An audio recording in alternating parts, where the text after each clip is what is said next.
from the UK if they've got no right to be here. So I think... So what makes you think it's going to be... Yeah, sorry about that. Yeah, there was some problems, wasn't there, in the past with housing people on military bases, and it seems that that's what the Labour Party are determined to go back to. There's actually a base that's being used potentially down the road from me. I don't have an opinion about the Chagos Islands, I'm afraid. The same person in chat was asking me this last time. Yeah, and I just hope that people's human rights are going to be respected. I suspect they're not. Obviously, housing people in military bases is really not an ideal solution. Just to be clear, what we should be doing is processing people's asylum claims quicker, processing them in France, trying to end the horrible abuse of asylum seekers that's happening at the moment, but not by these sort of punitive measures, but by actually processing the claims properly and in France. That is, of course, not something that the Labour Party is going to do. But there we go. Any different with these barracks? I mean, Labour was very critical about the Conservatives when they put people in army barracks. And the barracks in Inverness, for example, it's right in the middle of the city. Well, look, so how is that different from being a hotel in the middle of the city? The point that I was trying to make was that, first of all, we need to learn from the mess and the chaos that has been created.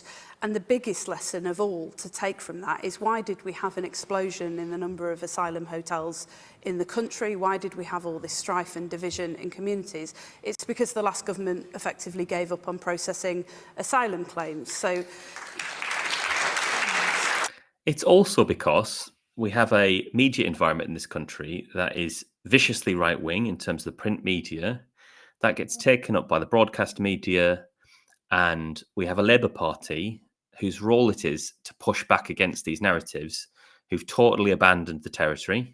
Thank God we've now got Zach Polanski, leader of the Green Party, who a poll showed today the Green Party are in second place. And it's only one poll, but I suspect there will be more polls coming out. Thank God we finally got somebody in the media debate who's actually going to push back against these narratives, because they're just getting further and further and further to the right. And of course, you know, the Labour Party are now in power, and it's exactly the same narratives.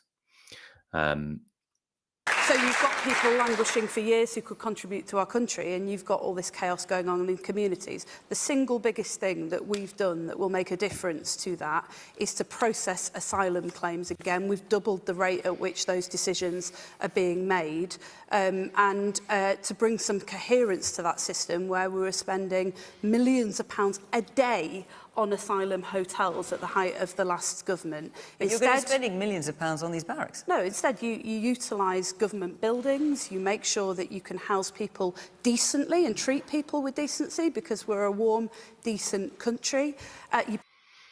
Yeah, we haven't used military bases because, of course, we used to have something called council housing in this country, where we could have housed lots of people, but unfortunately that was all sold by Margaret Thatcher.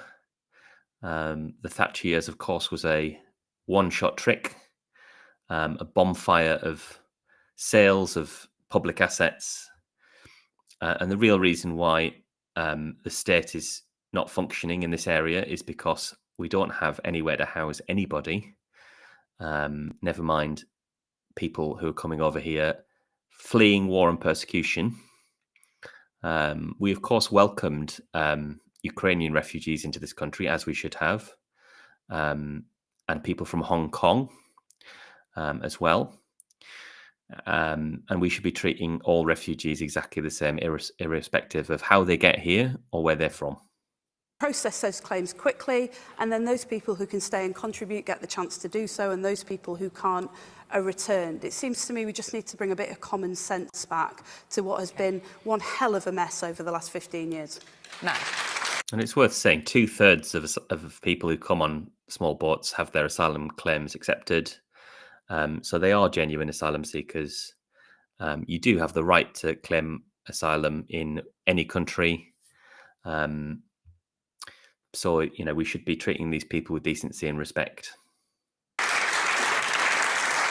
Well, it's always interesting listening to a Labour politician talk about common sense, because that is the opposite of what is happening in this country right now. Everybody who's looking at the absolute shambles of the borders, everybody in this country is paying £15 billion to accommodate people who are often breaking our laws. These islands are known for having a sense of fairness. What does that mean, often breaking our laws? Does he mean that they're automatically breaking the law by entering the country? Because that's obviously the environment that we've chosen to create. What does he mean that they're often breaking our laws? Created the idea of fair play.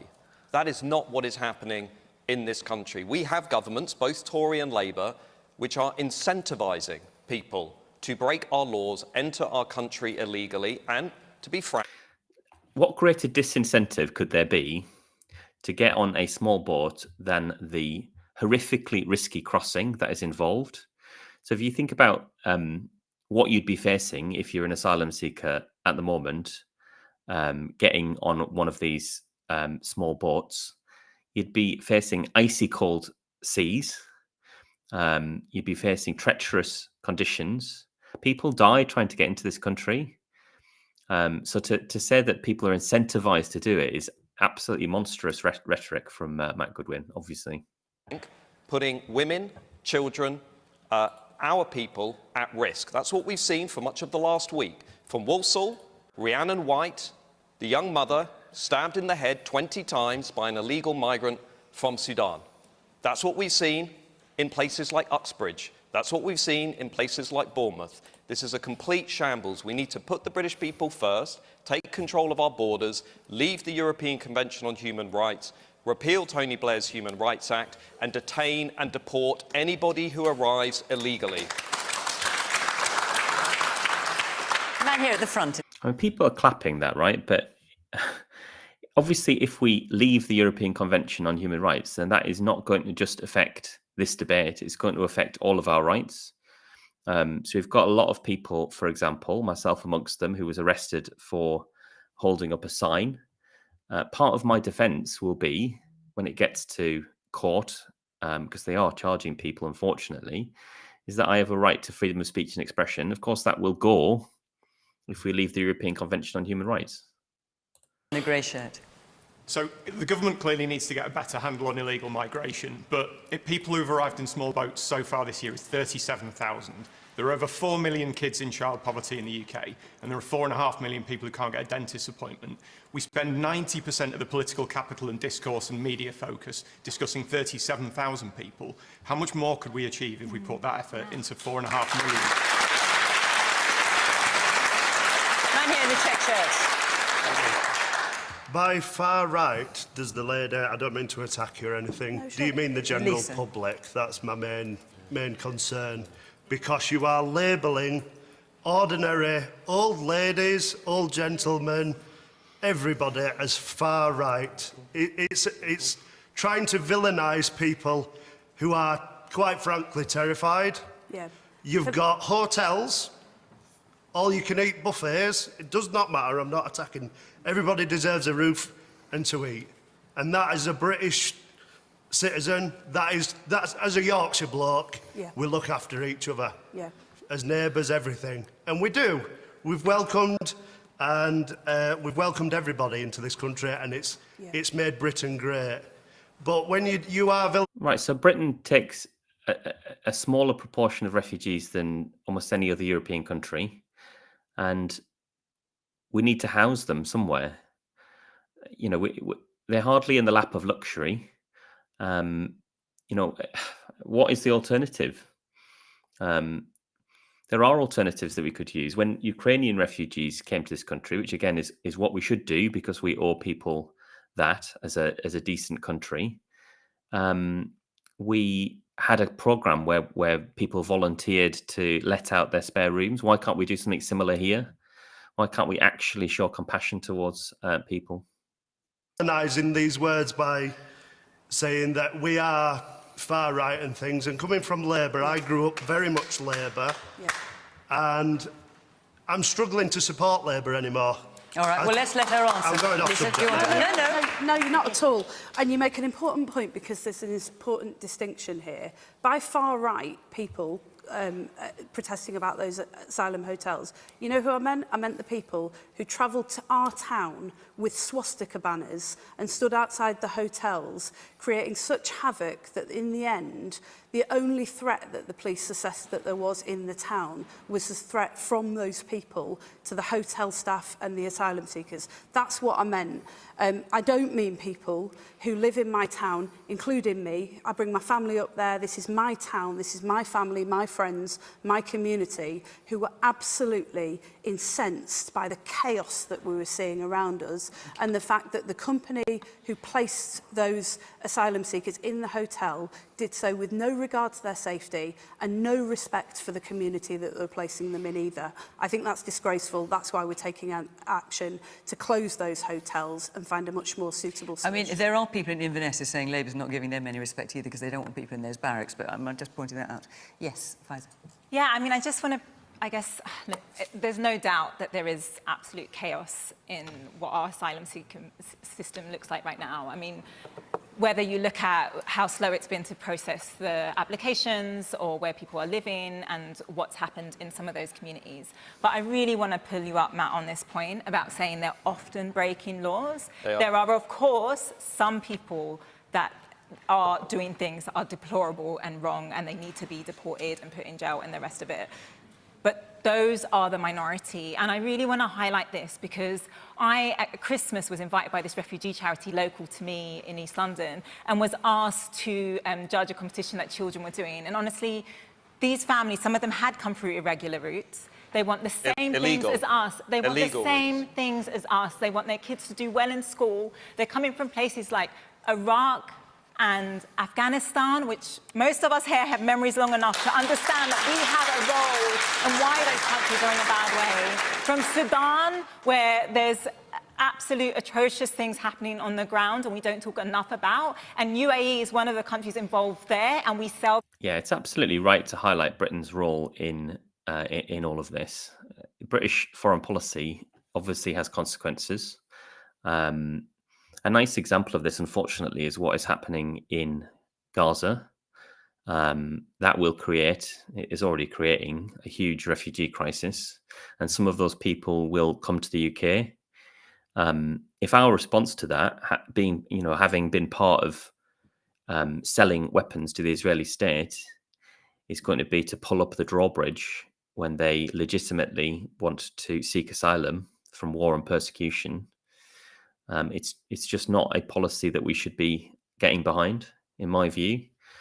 I think people really need to understand first of all, the scale of this, right? Because this is actually quite a small proportion of overall migration into the UK, and it gets disproportionate attention. So if the concern that people have is that immigration is too high at the moment, and I think it probably, I don't think it probably is. I think immigration is too high at the moment. I think one of the years recently, we had 1 million people coming to the UK in net migration. Clearly, that is unsustainable as a level of migration. But as part of the mix of people that are coming in, we do need to do our duty towards those who are fleeing war and persecution. That is absolutely clear. It's absolutely obvious. And I think it's really unhelpful to focus on the way they're coming, unless we're focusing on that, because it is, horrifying that people are dying trying to get to this country. So that's the reason we should crack down on it. They are asylum seekers, Simon, I'm afraid. That is just incorrect. If you look at the statistics, most of the people, when we process their claims, of course, there's a massive backlog, so these statistics are out of date. Vast majority of them are genuine asylum seekers fleeing war and persecution. They don't have to claim asylum in the first country they reach. That's not how the international law in relation to this works. And in any case, if you pay any attention to what it is like in France, they're not really that safe over there because they live in refugee camps, and the French authorities make it very, very difficult for them to live there for obvious reasons. Arms. So again, this has something to do with us. And we should absolutely just push away this idea that somehow we should be scared of all asylum seekers, because many of them are just normal people trying to escape very horrible, difficult situations and just build a good life for their families. Just briefly. No, you said they're up to There's a group of people that really haven't been mentioned so far, which is the British people. When did it become acceptable to impose an extreme policy of open borders, unvetted illegal migrants coming into the country, nearly 200,000? On the current trends, by the next general election, on the current trends, we will have another 181,000 illegal migrants coming into this country over the next few years. I mean, this is a pretty obvious logical fallacy, right? On current trends. In other words, if we assume that the current trend will continue, there's no reason to assume that. There are obviously going to be bottlenecks at some point. And that's particularly the case because the policy of the British and French governments is to reduce the numbers who are crossing the Channel. It hasn't proven to be terribly effective so far. But to assume that it's just going to continue to grow at exactly the same rate is obviously flawed reasoning. And the reason Matt Goodwin is using this logic is because his aim here is to scare people. Say they don't commit crime, violence, etc. What do you say to the family of Rhiannon White, the young mother who was murdered by a man from Sudan? What do you say to the family of the 8-year-old in Lambeth who was raped by an asylum seeker, or the 12-year-old in Nuneaton who was raped by an asylum seeker, or the 10-year-old in Stockport? But this is the narrative that we have, and if we talk about it, we're far right. If we talk about it, we're racist. And by the way, Lisa, your leader... I mean, this guy is literally an academic authority on the far right. If he did a study of himself, he'd know where he stood politically. I remember the days when there was a debate about whether the British National Party should be allowed on Question Time, when Nick Griffin was leader of the party. And what happened to him when he went on Question Time is that he was absolutely torn apart by the audience, by the panelists. Matt Goodwin's rhetoric is every bit as far right as the British National Party used to be. Starmer just stood at Labour Party conference and said, if you are voting for the Reform Party, if you want to change this country, you're far right, you're Nazi, you're fascist. No, that's what he said. Sorry, well, OK, well, you've said what you think. Now, let me tell you what actually happened. See, the thing is, Matt, that I grew up in Manchester in the 1980s. My dad came to this country from India, and we were, and remain, a proud, diverse city that has been strengthened by waves of immigration. I lived in Manchester, yeah. And I just say to you, I've seen this playbook before. I agree absolutely with Faiza that the cases that you mentioned are absolutely appalling, horrific, disgraceful. And that's why in one of the cases that you meant that isn't a live court case police investigation at the moment, we took swift action and we removed the guy from the country. But let me just say this to you. I've seen this before. When I was growing up in Manchester, my dad used to debate with Enoch Powell. And I mean, the funny thing about this is one of the things that people on the right say about political debate in this country is that we can't talk about immigration. I've done only 2 streams where I've watched Question Time live, and on both of those streams, I think it was the first question both times has been immigration. So it's gaslighting to the highest degree when people say, oh my God, we just can't talk about immigration in this country. It seems to be all we ever talk about. And then we wonder why Reform are growing in the polls. If this is all we ever talk about, of course Reform are going to be growing in the polls, because the more people are concerned about immigration, the more that they're going to move to a party where perception is that they will be the ones to deal with it. The reality is, of course, that we need to have some level of immigration into a country that has an aging population.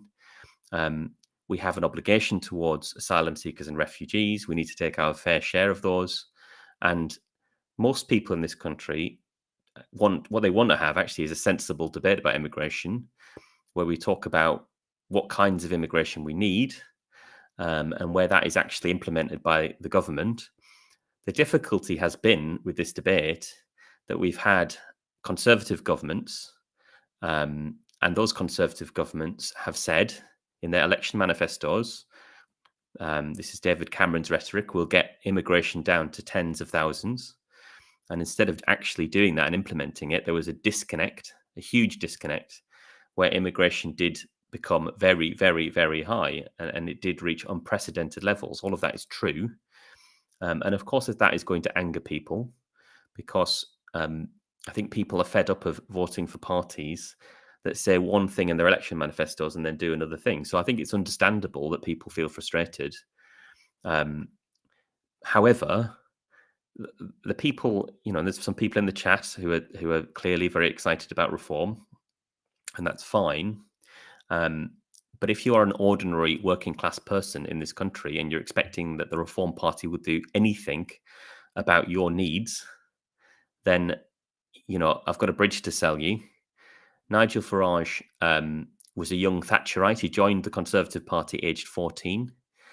He only left the Conservative Party because they weren't right-wing enough for him, because they went into the European Union with the Maastricht Treaty under John Major.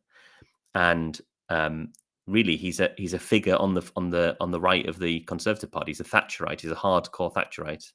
And you don't need to believe me. If you look up the constitution of the Reform Party, it says in their constitution, we are a classical liberal party. In other words, what is a classical liberal? Classical liberal is somebody that wants to cut the size of the state. What does that mean for ordinary working class people? It means less money going into public services. It means tax cuts for the rich. Look at their policy documents. £50 billion of spending cuts. Getting rid of inheritance tax, a tax that only the rich pay. Getting rid of stamp duty, a tax that disproportionately wealthier individuals pay when they buy housing. This is not a party of the working class. So, look, we can have a debate about immigration, but if you're an ordinary working class person and you're thinking about voting for reform, you need to look at their whole policy programme, and you need to think seriously about what that's going to mean for, ordinary working class families in this country.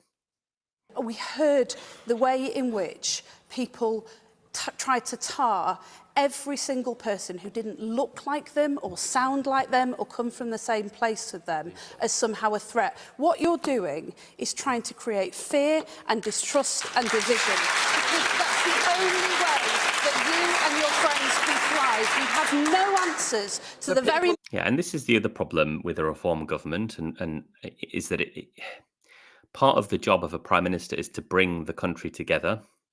And reform's whole strategy is to divide friend from enemy. And it will prove to be very divisive, and it will cause, rather than heal, social divisions. And again, regardless of where you are politically, it's not good to live in a country where those divisions are out in the open, out on the streets. What we need to see happen is for the concerns of ordinary people, ordinary working class people, to be dealt with by the government. And look, I agree with reform that the political establishment and economic establishment need to be taken on. But the political and economic establishment are the wealthy people in this country who we need to tax more, so that we can fund our public services, so that we can build council housing, so we can build affordable housing, so we can do the things that need to be done to make this country work for ordinary people. Any challenge... And look, reform will do none of that, none of it. What they'll do is cut taxes for the rich, as I've said. Go on their website and read what they're actually in favour of.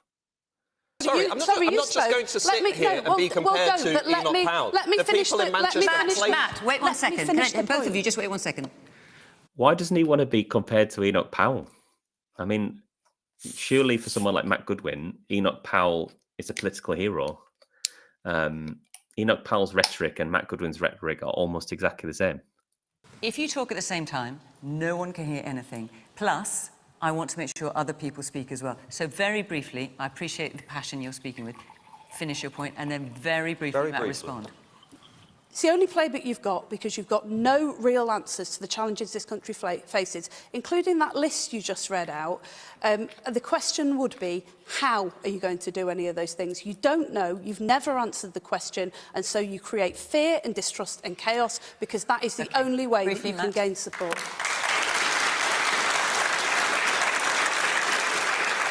We used to be a country that respected people who played by the rules, and those people in Manchester played by the rules. It's not about...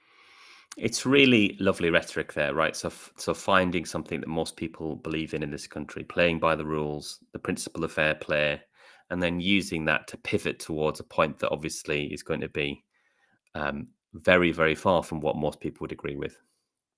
race, it's not about ethnicity. What's happening now is we have governments that are incentivising people to break the rule of law, to violate our sense of fairness, and you are the people who are paying for that. 15 billion well, let's hear from some of them. Is how much you're because paying there's lots for of that. hands up, and I want to hear from some of them. So, man in the grey sweatshirt there, yes. Matt, you talked about narrative and mentioned the families of victims of some horrific crimes, but a few weeks ago in our country, a Sikh woman was raped on her way to work by two white men who told her to go back to her country. What would you say to the victim of that family and the motivation behind that attack? Do British people... Yeah, absolutely. The statistics on this sort of thing are absolutely horrendous. Most of the hate crime in this country is racially motivated. It's on the rise. And it's on the rise because, unfortunately, the rhetoric in this country has become incredibly polarized.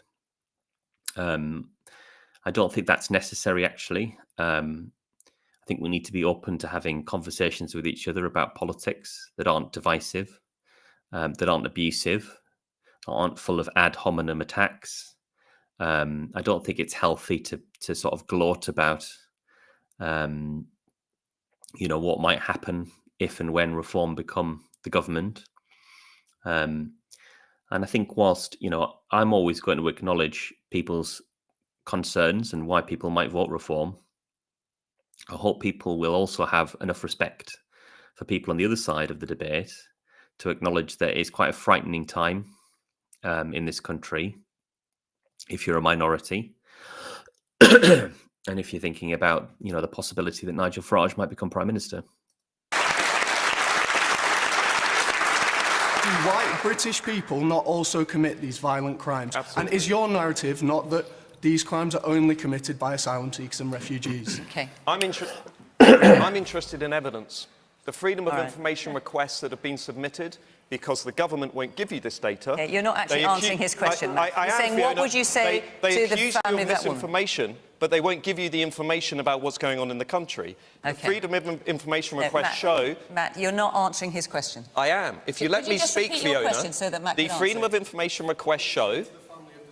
Who was raped by two men who told her to go back to her exactly own the same country. thing that I would say to the families of the grooming gang victims. It's horrific and they deserve justice. So why, All didn't you bring it up when you brought up all the victims of crimes by asylum seekers? Matt, I'm going to take it away from you. Harriet? It's always the people in the audience that are the best, isn't it?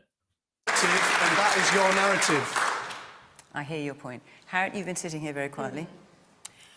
And probably quietly is quite a good word, because one of the reasons why the issue of immigration in the country, asylum hotels in the country, has become so toxic is because people do not listen. They do not recognise that this is in a really difficult, vital, but difficult area which governments have to solve.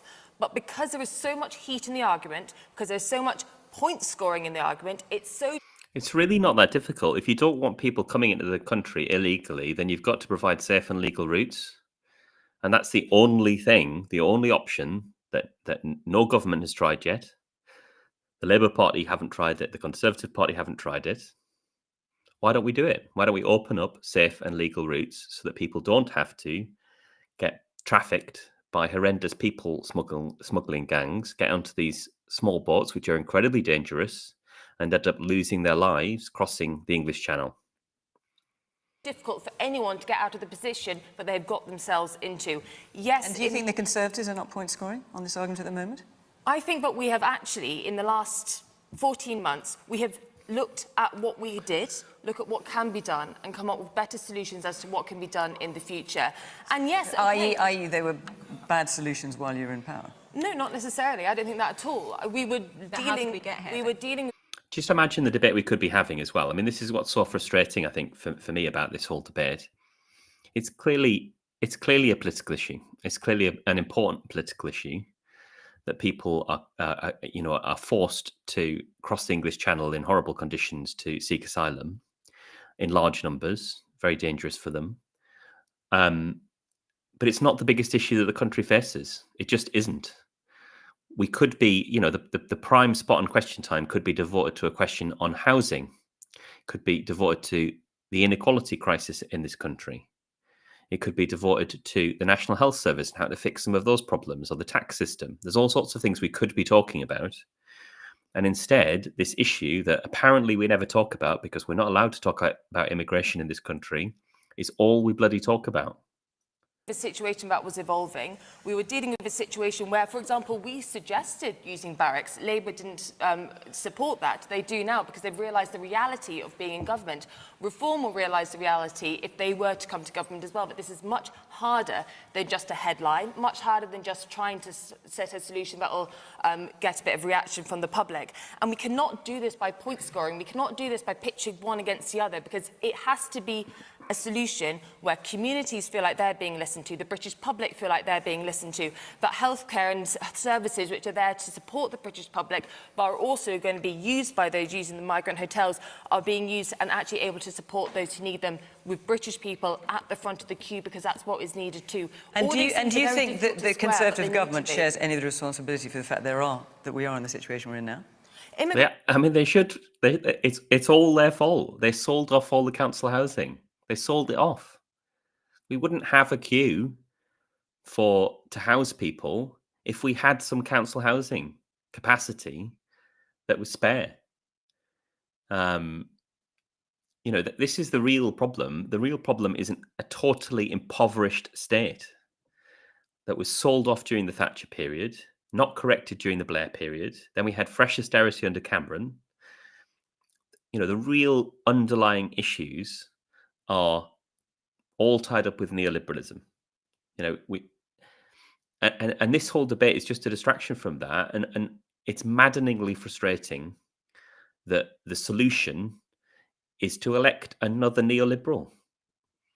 The whole problem that we're facing is a lack of investment. And we're going to elect somebody whose core policy is to cut a further £50 billion from the British state, so-called waste, and to cut taxes for the rich, abolishing inheritance tax, abolishing stamp duty. It's genuinely maddening, because all that's going to do is it's going to lead to another cycle where we fail to deal with the underlying issues, and the issues are going to get worse. And what's that going to do? It's going to mean that the right are going to continue with their narrative that someone else is to blame. In the last few years exploded around the world, absolutely. And no, yes, I'm asking about the Conservative government. Yes, we were not immune to that. We absolutely were not immune to that. We recognise that completely. We did see immigration increase while we were in government. We've seen it increase again this year. Small voter arrivals are already higher this year than they have been in the previous year as well. This is not a one government issue. This is not a 1 or 2 year issue, but it is an issue that we do need to solve, and it's not an issue we will solve by shouting at each other or point scoring at each other. By the way, if you want to support the channel, I'm hoping to stream a little bit more. You can join as a member and support me. It's only 99p a month if you want to do that. If you can't afford it or you don't want to, liking the video helps. And of course, if you're not subscribed, please do so. In there, please. Hiya. Lisa, on your opening statement, you mentioned about the hardship and the fear that the illegal immigrants in this country are facing while they're staying in very expensive hotels. Okay, what about the British people who were in hardship? What about pensioners who were struggling to heat a small house last Christmas? They're in a really, really good place. They're in a safe environment. They've got security teams. The people outside are all being accused of being racist. Are they racist? I mean, it's true, of course, that lots of British families are housed in hotels as well. And these hotels, in that context, are often described correctly as totally inadequate, because you can't house a family in a hotel. And again, it goes back to the lack of council housing. Or are they just scared And the broke, we're broken, absolutely broken. Yeah. And you can see, you know, this man's frustration is totally legitimate, right? But it could be reframed. You could say to him, look, yeah, I agree with you. And you could explain that the immigration debate is a distraction from these underlying issues. But unfortunately, we have a Labour Party that doesn't want to do very much about these underlying issues because, unfortunately, we elected a government of, you know, the right of the Labour Party, who, you know, buried the only opportunity we had to have a Prime Minister, Jeremy Corbyn, that would have actually done something about these underlying issues. Talk of everything's a rise. Everything's a rise. Nothing ever goes down, and all they do is, if you don't like it, you deflect it with words to make us look in the wrong. Yeah. And it's wrong. Yeah. It's very wrong. Yeah. Lisa, I'm going to come back to you. I'm just saying a couple more points in the audience and then we'll allow you to answer. It's woman in the glasses there in the front. Do you not think that we should be more considerate of why they're coming here, and we should do more things to make sure that they're safe in where they come from, so we don't have that problem after all? Yeah. So, yeah. Okay. Yeah, maybe not selling arms to states that are committing genocide. And whilst we're talking about genocide, by the way, there's a genocide going on in Sudan. I don't know enough about it, to be honest, but the left often get criticised for not talking enough about other parts of the world. And I think we are guilty of that a little bit sometimes. So there's a horrific civil war happening in Sudan, and the UAE are backing one of the sides that is guilty of genocide. Very distressing what's going on over there. Clearly, the British government should be doing something about that, or more than it already is. Woman, you can see the woman in the third row there. Yes. Do you not think it was the previous 14 years of government that's caused all this frustration and then that's allowed these boats to come in all these years? It's not just the last 14 months that's caused this, but yet it's all been put on the Labour government, and why it's their fault all of a sudden. I'm pretty certain that's not what I said. I completely reflected on the fact that it has been an issue for many years, for many governments, for many countries. I absolutely recognise that completely. But things have not got better since Labour came in, despite them saying that they would smash the gangs, that it would all go away, it would stop, they would close the hotels. None of this has happened, because this is a lot more difficult situation in reality to deal with. Yeah, I absolutely agree. Where is the compassion? Part of the reason that the compassion doesn't exist is because the whole discourse is designed to eliminate compassion, of course. Even the language, the way that we talk about it, is designed to do that. We don't talk about, you know, a humanitarian crisis, do we? Which is what it is. We talk about a small boats crisis. And so, you know, the language we use is actually dehumanizing. You know, it's almost like it's designed to set it up in the minds of British people as if it was an invasion, as if this was 1066 all over again. It's not. It's lots of people, men, women and children, getting on boats, risking their lives to come over here and seek asylum because they fled persecution in the country where they live. They've had very, very long and perilous journeys to get here. They wanted to come to Britain for, you know, whatever reason. They're perfectly entitled to claim asylum in whatever country they want to. And we've got an obligation under international law to look after them. And we recognize that, don't we, when it's close to home? When it's Ukrainian refugees, we recognize that, we understand that. We have compassion. There's absolutely no difference between a Ukrainian refugee and a refugee from any other country. When I was a teacher, I had a Ukrainian refugee in my tutor group who had fled from that war. And, you know, he was housed by a British family because we showed that compassion towards Ukraine, as we should have done. I think we need to reflect about why it is that we don't show compassion in the same way towards other refugees fleeing other conflicts, because there is no difference. than they were ever led the public on to believe. All right. Lisa, do you want to answer? Yeah, I mean, I agree that you beware of solutions with cheap, easy solutions to complex problems. What, like smash the gangs? Normally aren't. Yeah, well, look, smash the gangs. Well, what Stop do the you do? You boats. start negotiating returns agreements with people and you with other countries, and you implement those, and you do the hard yards to actually make that work, because then you undermine that. And what about the other day, the one who got returned to Ethiopia? Well, I was just... What do you do? Just give them all 500 quid? Well, I was going to answer your original question, but I'm glad you mentioned that, because that is exactly the point, because this guy comes to the UK, he's not allowed to be here. We return him to France for the first time. We've got an agreement where we can do that. Because part of that agreement means that we can capture biometric data, the minute that he turned back in the UK, we were able to detect that, and we've removed him again. And that is our message to people, that if you're wasting your money coming back and trying to come here illegally... How many have been removed so far back to France? OK, but let me just deal with your original question, because I think... I mean, the answer's not many. You did make a really, really important and fair point. People are really struggling in this.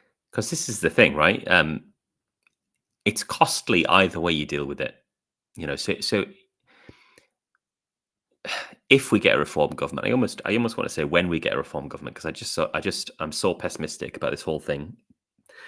But let's say, you know, we get a reform government, what they're going to realise is that their solution is incredibly expensive, and their solution is also going to cause huge division amongst communities. We've seen the scenes in the United States, and, you know, we don't want that happening on our streets, surely. We don't want the equivalent of ICE breaking into people's homes, forcibly removing members of our communities. Surely we don't want that. We don't want the racial profiling that comes with it. You know, it's expensive whichever way you do it, but one of the ways involves compassion. One of the ways involves setting up safe and legal routes, processing asylum claims, accepting that we're going to have a steady stream of asylum seekers coming to this country, just like every other country has to deal with that. And yes, ending the irregular migration that we're getting, because people are forced to try and enter the country through irregular routes when they don't have a safe and legal route. It used to be the case that people would do that by getting into the back of lorries through the Channel Tunnel. We had that newspaper headline, didn't we, back in the day, where people froze to death in the back of a lorry, and there was a huge moral crisis about that. And the government clamped down on that way of entering the UK, which is why, by the way, we got the small boats starting to arrive that way, because we made it more difficult for people to come in another way. Country. Yeah, people keep making the same point over and over again. I've addressed that point. Asylum seekers are not obliged to claim asylum in the first country that they reach. And you wouldn't be saying the same thing about Ukrainian refugees. You know, you wouldn't say, shouldn't they all have stopped at Poland? Right? Shouldn't Poland have taken all of the refugees from Ukraine? I mean, Poland took a hell of a lot, as did Germany, of Ukrainian refugees. We took a tiny amount, actually, which is always the case. Britain takes a disproportionately small amount of refugees and asylum seekers. Because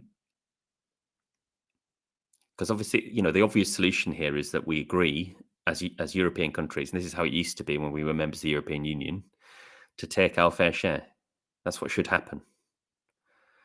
And we should be compassionate enough for that to be the obvious solution. But for some reason, we're not. And dealing with that means dealing with the poverty that we saw after, you know, collapse of living standards over the last decade. It means dealing with pensioners who can't afford to heat their homes. It's why we're introducing free breakfast clubs. It's why we're extending free school meals. It's why we're cutting energy bills by giving people additional support to pay them. But look, let me tell you this as well, that people who are struggling are actually, in my town anyway, they're the people who are most generous to the asylum seekers that are arriving. Okay. They're turning up and supporting them, not standing outside with swastika banners. I am going to move on because, A, I think we'll come to this topic again. Thank God we're moving on from that question. I suspect on further programmes, we've certainly done it reasonably often. And I want to try and fit in the other ones. Reasonably often. It's all they talk about. Every single time I tune into Question Time, they're talking about immigration. But we can't talk about immigration in this country. So, before I come, Daniel, prepare yourselves. I'm coming to you next. Before I do, just want to say we'll be in Sunderland next week. Week after that, we're in London. So if you want to come and put your questions to our panel, go to the Question Time website, follow the instructions there, and hopefully we will see you. Sunderland next week, London the week after. Daniel Marchegiani, where are you? Ah, you're over there. Off you go. I want the next question to be about Prince Andrew. That's what I want. I'd love to talk about that. How worried should working people be about next month's budget? Right. Lots of attention on that. So 3 months ago... Let's preempt this. So there's rumours that the Chancellor is going to replace stamp duty, perhaps, with some sort of fairer tax, maybe taxing people with larger properties more. I think I'd cautiously welcome that. The council tax system obviously needs to be reformed. It's needed to be reformed for ages. The last time any government seriously tried it, we had the poll tax, and we know how badly that went. So it's something that politicians should approach cautiously. If you don't want to listen to my channel, by the way, it's on the BBC. You don't have to be here, do you? So go away. People coming into the comments and getting angry that they've come onto a left-wing person's channel and to watch Question Time. I don't really understand. You don't have to be here. Go and put angry chat messages somewhere else. So yeah, I'd cautiously welcome something on reforming council tax and making it fairer, taxing bigger properties more. That would be good. I think there's a proposal to reduce national insurance by 2% and increase income tax by 2%. That seems sensible. Income tax is more broadly based. It would mean pensioners paying a little bit more. Pensioners have done very well out of successive governments with the triple lock. So pensioner poverty has come down as a result. So I think that would also be broadly welcome and would help the Labour Party because they don't want to put up taxes on working people. And I think there's some noises coming out of the Labour Party about taxing wealth, which I also like, because one of the big problems we have as a country is that taxes on working people are often higher than if you make your money just by putting your money into assets. So, we basically need a fairer taxation system. The difficulty, of course, for the Labour Party is they're not going to look at the budget, I don't think, politically enough. It's very technocratic, isn't it? Reducing national insurance, increasing income tax. They need to have an overall political message. This is something that George Osborne was really good at. He'd see his budgets as political events, and what he wanted is to get a story across to people about what his party was going to do.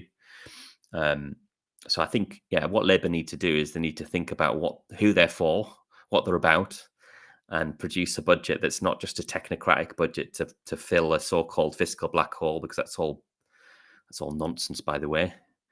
The black hole is created by a set of fiscal rules that are, that the Labour Party could change if they wanted to.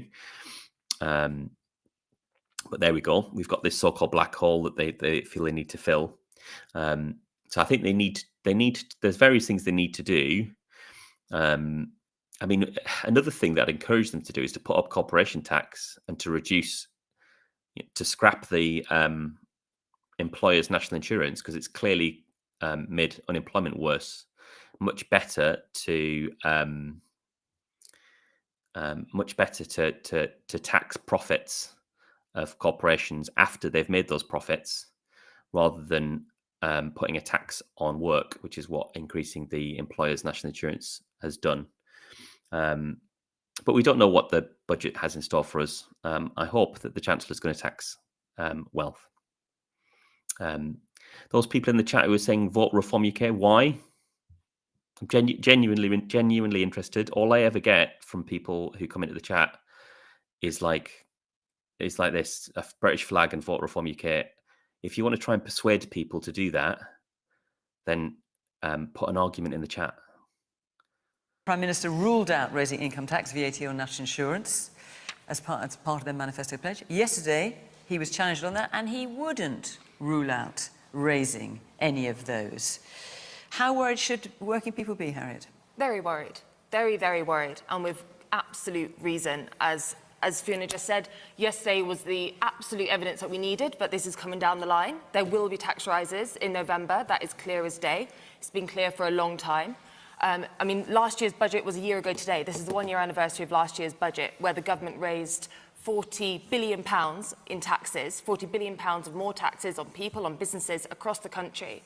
And the impact that has had on our growth, on our economy, on the day-to-day lives of people in every part of the country, in every industry, in every part of their working lives has been awful. And this time round, they're going to need to raise more or less the same amount again. So what they did last time, where you assume they went for what they thought was the low-hanging fruit, which is worrying in itself, it's going to have to come again, and probably worse, because now they're going to have to dig deeper, dig harder into your pockets and actually get real money out of working people. And they might actually define working people as they mean this time, because last year they tried to trick us all by not thinking that people who ran businesses weren't working people, people who had jobs and therefore would have... I mean, just responding to the chat, just give me one reason why I should vote Reform. It's not that difficult. If I was to give you one reason to vote, let's say for the Green Party, I would say that they're going to seriously tackle the cost of living crisis through their policy of ending landlordism, because what they're going to try and do is build more housing, reduce rents, make it more affordable for people.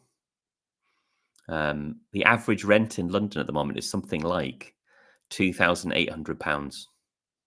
And the government is passing a renters reform bill, but it doesn't go far enough. You have to go all the way back to the Wilson government, in my view, to find a Labour Party that was really a socially democratic Labour Party. But there were rent controls in this country, and they worked really well for most of the last century. We had rent controls, and they worked. They kept people's bills down. So, you know, it's not a radical left-wing policy. It's a policy that was in place for most of the post-war period that could work again. So that there are so-called easy answers. I mean, Reform UK is going to do none of this, of course, because they don't care about working people. Farage is a hardcore Thatcherite. So, yeah, go ahead and vote for him if you want tax cuts for the rich and spending cuts for the public sector that will obviously disproportionately harm the poor. If that's what you want. Job prospects, because, you know, you're going to put £25 billion of NICS rises on businesses. These are working people, farmers, working people. Labour tried to mislead us all last year with what they were going to do with their tax rises. They will do it again this year, and they're already setting the ground for it. So we should all be very, very worried before the budget next month. Faiza. Well, I really hope that this Labour government focuses on taxing the very richest most. Very popular, by the way. All of the polling on this suggests that it would be incredibly popular if the Labour Party did this. Working people, I wouldn't understand if they look to working people, because honestly, that would show a level of disconnection that would really surprise me. And how many people when you say working people, who do you mean? But do you mean anyone who earns a salary, no matter how high? Well, for most people, even on, you know, under 100 grand, like, a lot of people are struggling to make ends meet. Like, my childcare bill is just under £1,000 a month. It's a lot of money. Some of us are still on those Liz Truss mortgages from the Conservatives, right? Like, our bills are so high, and people are earning money and looking at their bank account every month and thinking, this is just really difficult. Meanwhile, and this is really important, billionaire wealth and millionaire wealth in this country is growing every week exponentially. Billionaire wealth in this country has gone up 1,000% since 1990. Since 2010, billionaire wealth has more than doubled. Meanwhile, in real terms, wages, median wages in this country have only gone up by £16 since 2010. Think about that. Yeah, this is really important to notice. Part of part of the reason why Britain is in the state it's in, I did a video about this, is that Britain has a productivity crisis caused by underinvestment. So if you look at the first half of my life, I'm aged 40. Real wages increased by something like 67%. And in the next 20 years, it was only 6%. So wage growth has been stagnant for 20 years. And so people's expectations about what would happen to their living standards have not been met. And they've not been met for structural reasons. The British state has systematically underinvested in things. And so, you know, any serious and credible alternative government that wants to be anti-establishment needs to address these fundamental problems, which of course Reform won't do. They want to cut spending further. So, you know, if you're a single issue voter and all you care about is stopping the boats or whatever we've got in chat there, you know, just think a little bit more about the broader problems that we have as a society and that need solving. Because, you know, Reform UK doesn't really have a plan to deal with those. And the plan they do have is not going to be in your interests. Right? So they're getting hundreds and thousands a week on passive income on assets. We're going out to work, out of our tax bill every month. We're seeing it go out of our pay slips. And I just started working for this tax justice organisation. Honestly, the number of loopholes that are created, for the richest, it feels like it's voluntary for them to pay. Now, we advocate for those over 10 million, how many in this room, right? Over 10 million of wealth, just a 2% charge a year over whatever they have over that. And I really hope that the government is taking these taxes on wealth far more seriously and moving away, taxing the everyday person that is really struggling right now. Yeah, there's a nice phrase used by, I think, Gary Stevenson. He calls it a inheritocracy. Increasingly, we've moved towards a society where rather than work being rewarded, you simply inherit wealth. And it's that inherited wealth that allows you to prosper in British society by investing in assets that allow you to make an income without working. So people talk about passive income. I prefer to call it an unearned income. You do nothing to earn that income. You just put your money into an asset and then watch the asset appreciate and earn income from things like rents and dividends. And again, what are Reform proposing to do about that? Well, they're proposing to, I think, abolish inheritance tax. So it might just be cutting inheritance tax. That might be the Tories that want to abolish it. If in any part of your manifesto, your plan is to cut inheritance tax, you're not on the side of working people. When you think about the structural problems of the British economy, we need to be taxing inheritance more, not less. We need to be taxing wealth more, not less, because we do need to build a society that works for ordinary working people in this country.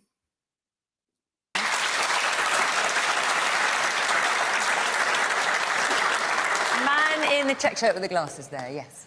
It's simple. I mean, look, there are people in chat who are defending Reform UK. Do you want the tax? Just tell me. Do you want tax cuts for the wealthy? Is that what you want? Because that's what they're proposing to do. Do you want £50 billion worth of cuts to public services? Have you read the document on their website? Go and read it. Tell me, is that what you want? Because that's what you'd be voting for. We want strong, good public services, then we have to pay for them. And that money has to come from somewhere. And a lot of people are struggling, and therefore it needs to be the people with the broadest shoulders that factor that in, and then we transform our public services that have just been cut to the bone by 15 years of Tory. I'm not speculating. There is a policy document on their website. They describe it as a contract. It's there. I do my research. I'm doing a video at the moment on Reform UK, so I know what they believe in. I've read the policy document in full, and I can tell you that they will cut inheritance tax, which is a tax that's paid by the rich. They will cut stamp duty, which is a tax which is disproportionately paid by the rich, and they will cut £50 billion from the public sector. That's what they'll do. Cutbacks. Only the very richest pay inheritance tax. Ordinary people don't pay it. They don't pay it. So unless you are in the top 2% in this country, you shouldn't be worried about inheritance tax. And when the mega wealthy leave the country, who bears the brunt then for the tax? Because they're more mobile than what we Shall I are. answer that? I mean, the middle just squeeze. on that, that's a typical thing. It's done to fearmonger, to scare us all.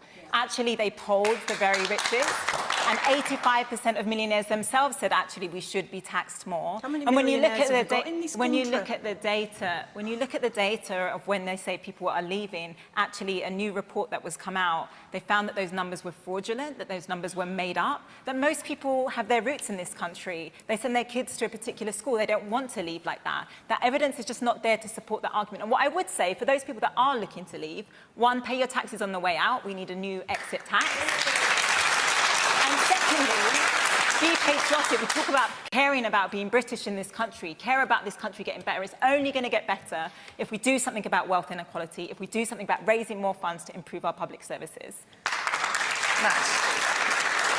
I mean, this is fantasy land. This country, if we turn it into the place that I'm hearing about, where we basically chase out wealth creators, job creators, entrepreneurs, while leaving the borders open and forcing the British people to pay for all of this, that's basically the end of our country. There is a reason why every European country that tried a wealth tax then came out and said this was the wrong move. What did they say in France after the wealth tax? What did they say in France? Well, they Norway, said, Spain, I'll give you the France quote. is They trying to bring said it back the poor and put it at a higher stayed rate. poor and the rich left.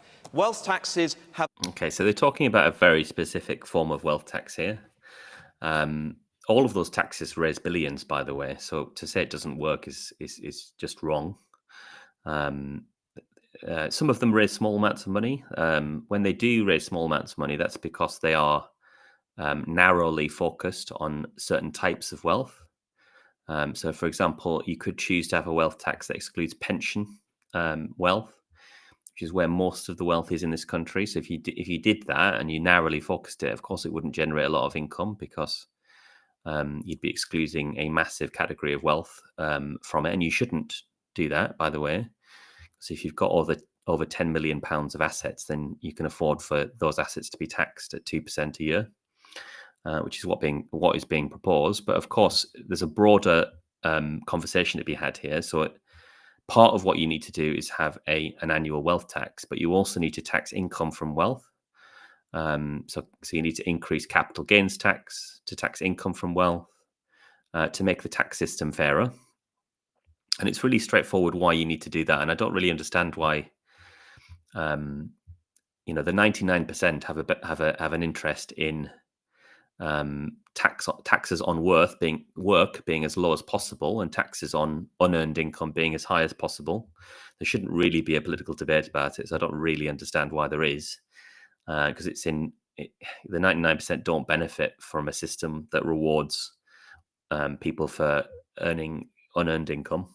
So you just, it's about fair play. It's about making the system fair. So you should increase capital gains tax. Yes, there should be a wealth tax.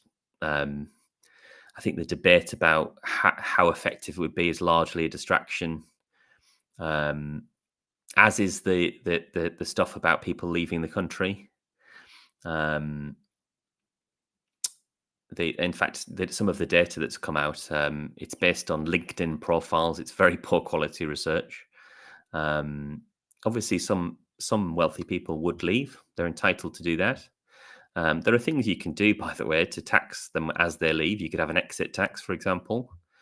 So it's not a sort of, again, it comes back to policy design and whether it's the right thing to do. And it is the right thing to do. People who work for their money should pay less tax than people who don't work for their money. It's as simple as that. Never, ever worked. Now, if you want to live in a society where the job creators, the entrepreneurs and so on, and they all leave, and they are leaving, we're losing more millionaires, billionaires than the vast majority of countries around the world. Important, right. So this is a phrase that's often used, right? So the job creators. The very, very wealthy do not create jobs. What they do is they sit on their backsides on private yachts or wherever they happen to be, and they enjoy their life. And they just they just invest their money and they have an income that comes in. The Duke of Westminster ain't creating jobs. He's not an entrepreneur. He inherited all of his money.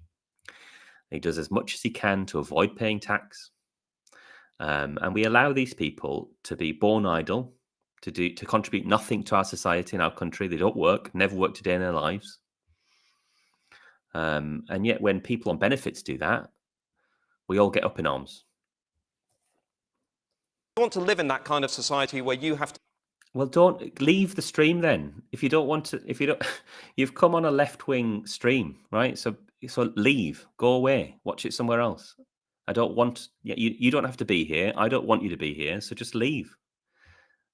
Pay even more of the tax burden while we're exposed to this extreme experiment of open borders, mass migration, and then we keep millions of our own people on out-of-work welfare benefits, not giving them any sense of meaning or dignity in their lives. We've got 1 million young people in this country, not in education, not in employment, not in training, not in work. And yet, what Matt Goodwin is on GB News. He's a right-wing commentator. He's just said we're not doing enough for people on benefits. What do you think the Reform Party would do to people on benefits? The right wing in politics don't care about people on benefits. They're going to cut benefits for the poorest in our society. It's just a total non-starter of an argument. I hear people so tax talking the rich about that. More and do something about it. But we do talk about it on this programme. The answer is we are heading for an iceberg in this country, okay? Debt out of control. We have no growth. We're not productive. We do not have a dynamic economy. So should taxes be raised or not? What's the solution? Taxes are going to go up massively, unfortunately, and they're going to keep going up until someone on this panel is real with the British people about our debt. We're spending £111 billion a year just servicing the interest on our country's credit card. Can I? Yeah. So we, it's so frustrating. It's so frustrating to have to sort of respond to all of this nonsense. So our national debt is reasonably high, right? By post-war sort of standards, it's around about 100% of GDP. After World War II, of course, it was around about 250% of GDP. John Maynard Keynes described the situation that the Attlee government inherited as being like a financial Dunkirk. Did that stop the Attlee government implementing social democracy, setting up the National Health Service, creating the welfare state? No, it didn't. And we had wealth control, we had rent controls back then, and we had high taxes on people with higher incomes, and we taxed wealth more. We did all of these things. I'm just talking to people in the chat who come in and say, we don't want to hear your socialist arguments. So yeah, I get distracted by the chat. Sorry. Look, we can do these things. We can tax wealth. We can have rent controls. We can return to that post-war consensus period where we did all of these things. And the idea that that debt is an impediment to that it doesn't make economic sense. And if you don't believe me, look at the Japanese economy. They've got very high levels of debt in Japan. Do they have a debt crisis? No, because they are a sovereign currency issuer. Matt, I mean, can I ask you clearly? Dramatic. Matt, let me ask you. You're not here to represent reform. No. You are a reform supporter. Can I just ask you? Yeah, I'll vote for reform. Yeah. If they were to raise taxes when they come in, would you support that? You said, unfortunately, you think taxes have to rise. Because, again, I'm speaking in my personal capacity. What I would say is, because we are broke, UK... I mean, he spoke at the Reform Party conference, right? So I'm not quite sure that, not really sure he is speaking in his personal capacity. PLC is broke. No one is really being real with people about the scale. It's not broke. It's just nonsense to say that. It shows no understanding of economic history to think that Britain is broke. When we issue bonds as well, what we're doing is we're creating an asset that people want to invest in. If we didn't have a national debt, we wouldn't have a bond market, and that'd be really bad because people have nowhere to put their savings. So, it's important to understand that national debt is the same as private savings. People invest in bonds. They want to invest in bonds. Lots of our pension funds want to invest in bonds. So if we eliminated that, if we didn't have bond issuance by the UK government, that wouldn't be good. So we do actually want some national debt. And if you understand economics, of course, you understand this. But, you know, it's hard to explain this. And this is why the left suffers so much, right? Because our arguments are complicated. It's much easier for the right, isn't it, to just say, oh, it's just like having a household debt that you have to pay off. It's not like that at all. It would have to go up. Inevitably, whoever is in power. But over the longer term, you can fix that problem by doing the things that reform are actually saying we should do. Or we could tax corporations more, the wealthy more. Yeah, maybe tax levels do need to go up, the broad-based taxes, right? But you can have a tax system. And you do need taxes, by the way, right? There's a theory called modern monetary theory that says that that it doesn't say that there's no constraint on spending. What it says is, if you continue to spend and you come up against a resource constraint in the economy, it'll be inflationary. We currently have inflation in the UK and it's rising, right? So inflation's 4%. So I don't think we're at the point where we don't need to tax.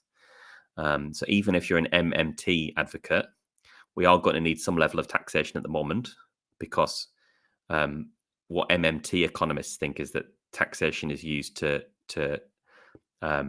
decrease demand and decrease inflation, right? So if you have a situation where there is inflation, that suggests you're pushing up against a constraint. But the purpose of taxation, from an MMT perspective, is to do things that need to be done in the economy, right? So one of the important purposes of taxation is to try and create a more equal society.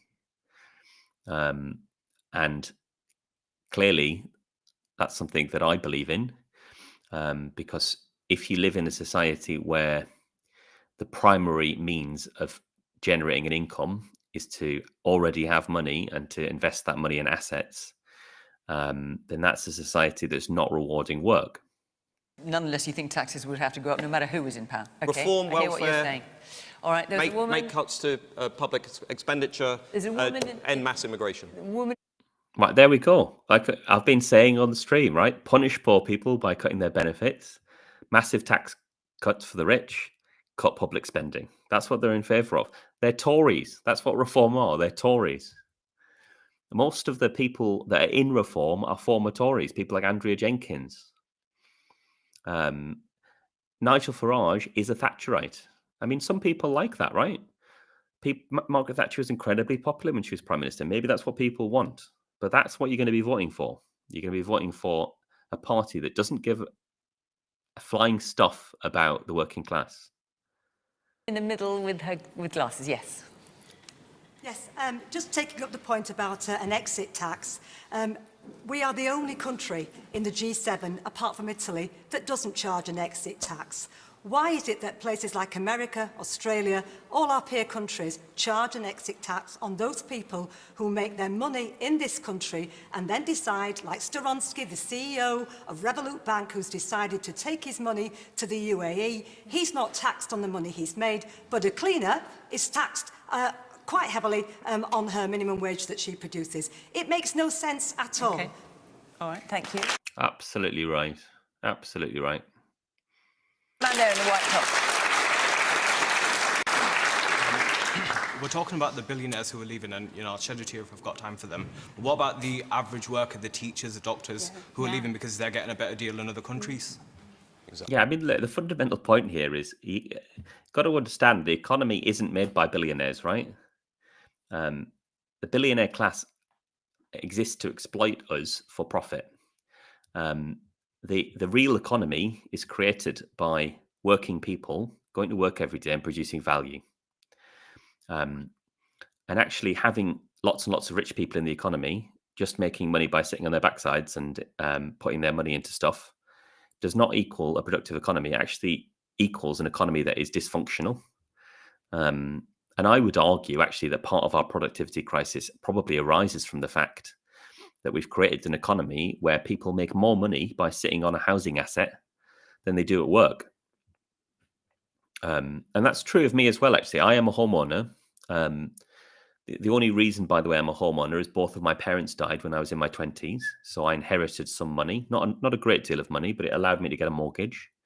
And I do remember that when I was living in London and I had a flat, I was earning more money from the increase in the value of my property than I was at work. So, this is not the kind of economy that we want to be living in. We want to be rewarding people for working rather than just sitting on assets. How worried should working people be about next month's budget, Lisa? The Chancellor is giving some indications. We're looking at tax and spending, she said. Higher taxes on the wealthy would be part of the story. And as I mentioned at the beginning, Keir Starmer is now not ruling out raising taxes. Yeah, so the question was, should we be scared, or how scared should we be? You shouldn't be scared, but we will be honest with you.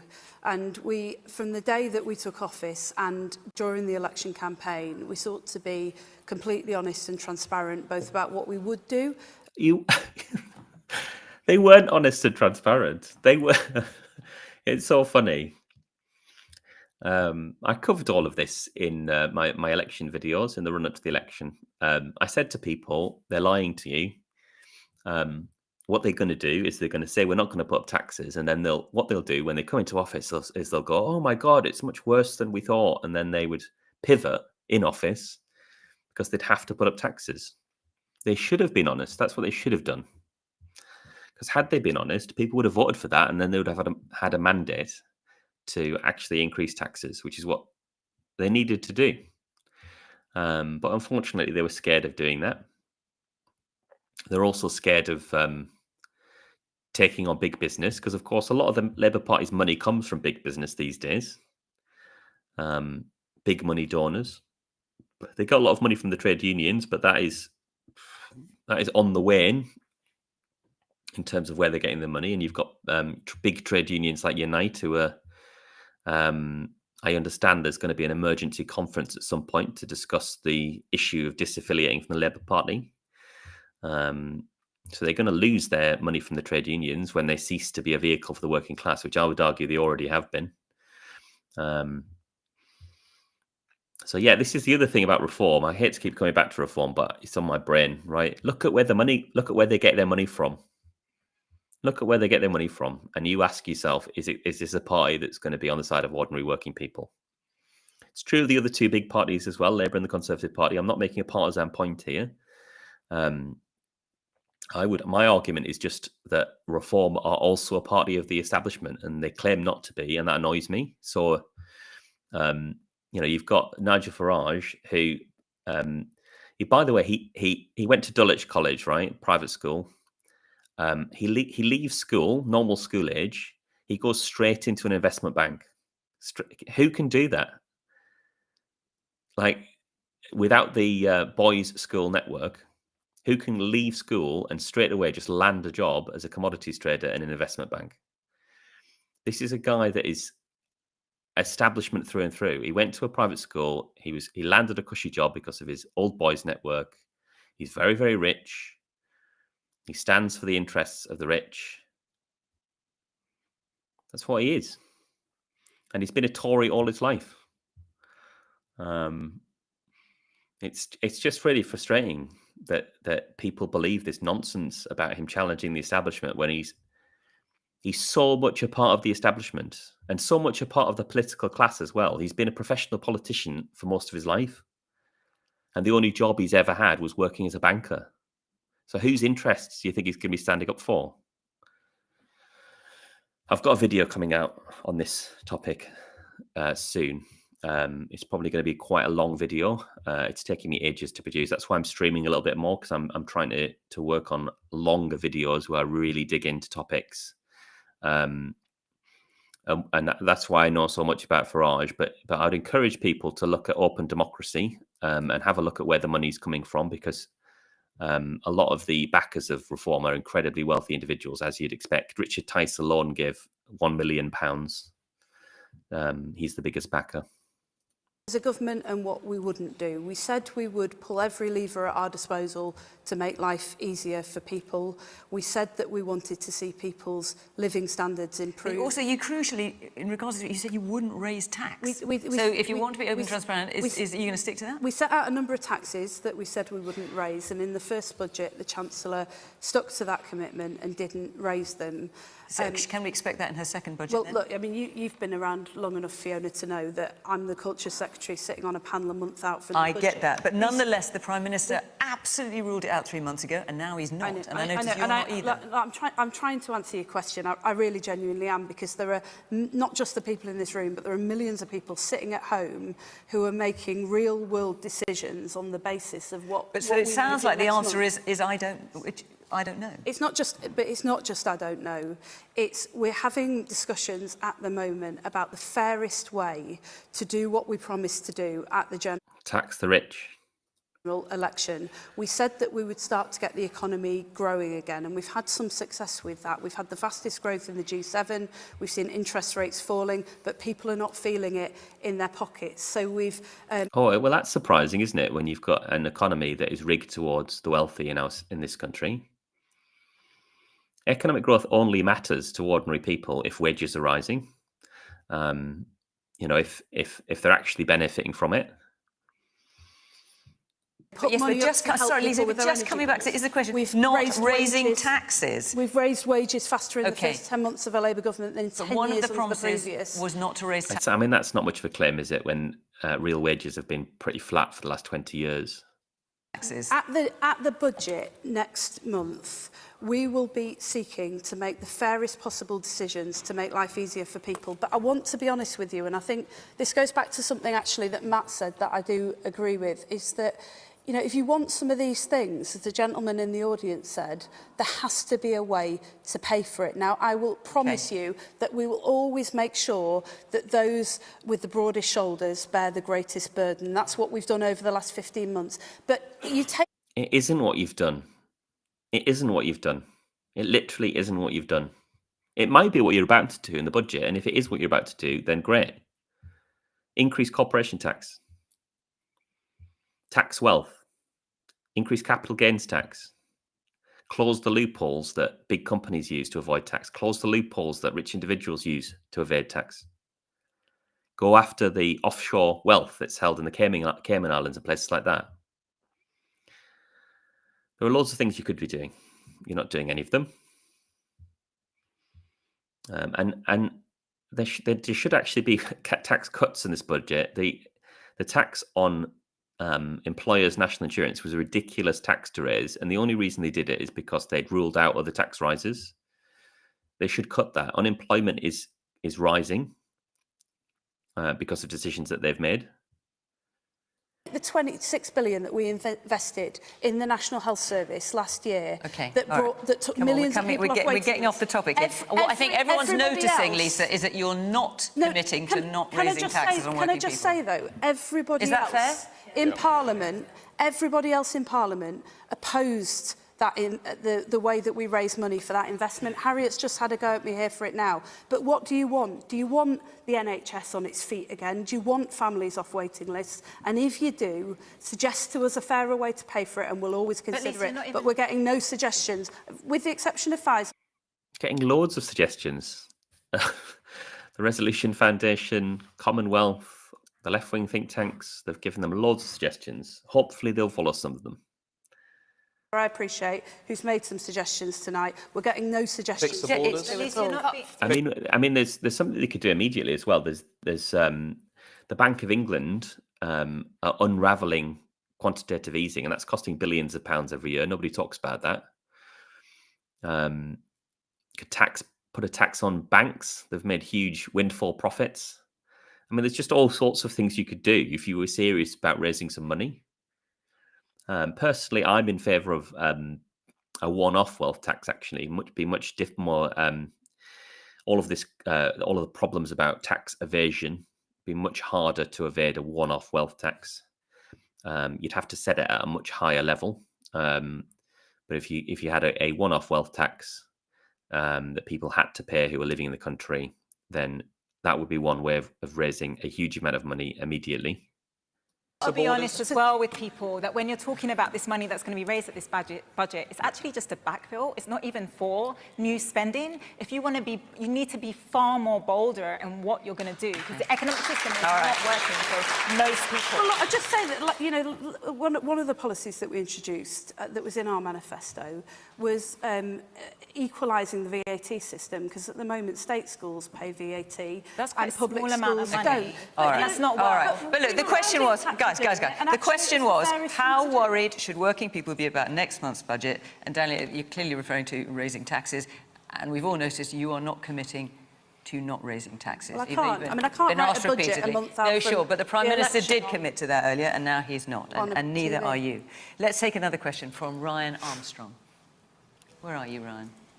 Can't see you. Oh, there you are. Hi. Both Reform UK and the Conservatives want to cut benefits for people suffering with anxiety disorders. Is that sound public spending or completely unfair? And Ryan, since you're asking this question, what's your perspective on it? Personally, I think that there's a spectrum there, and I think that there needs to be some sensible decisions made by the right people.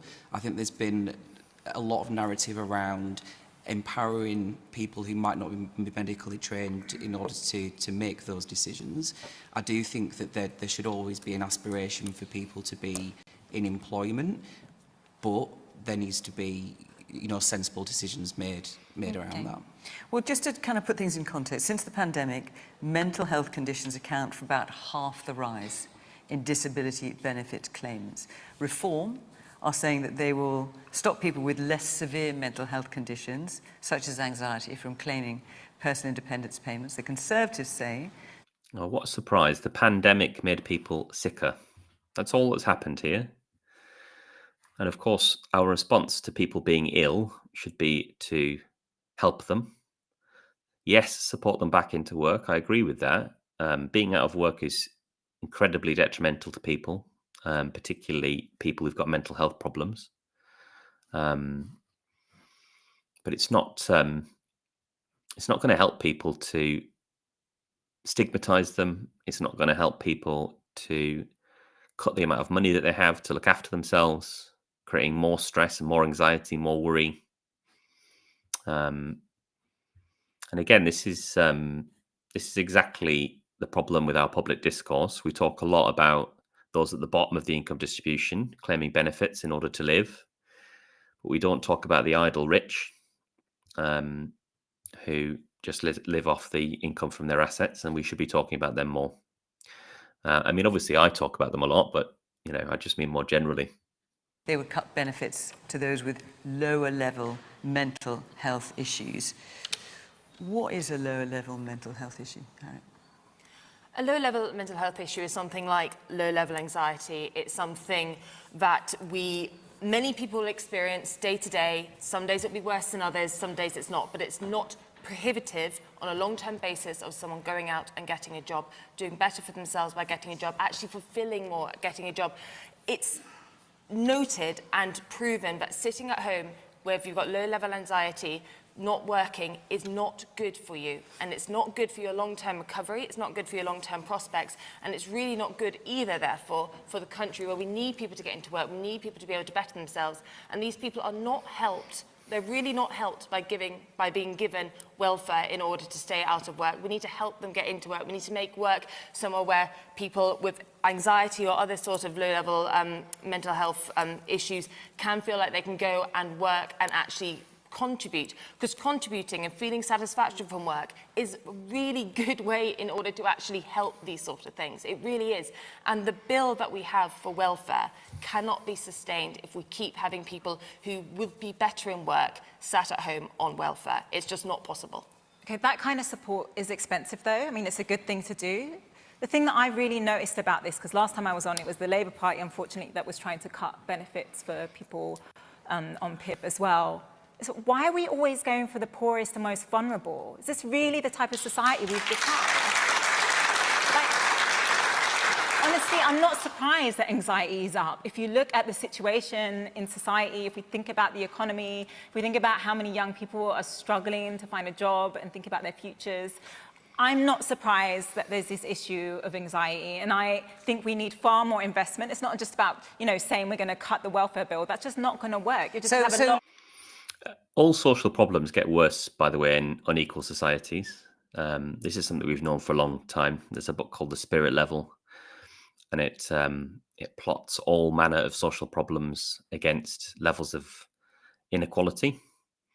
It basically finds that there's once a country reaches a certain level of GDP, there's no relationship between GDP growth and problems in society improving, but there's a huge relationship between more equal and less equal societies in terms of all sorts of social problems, including mental health problems.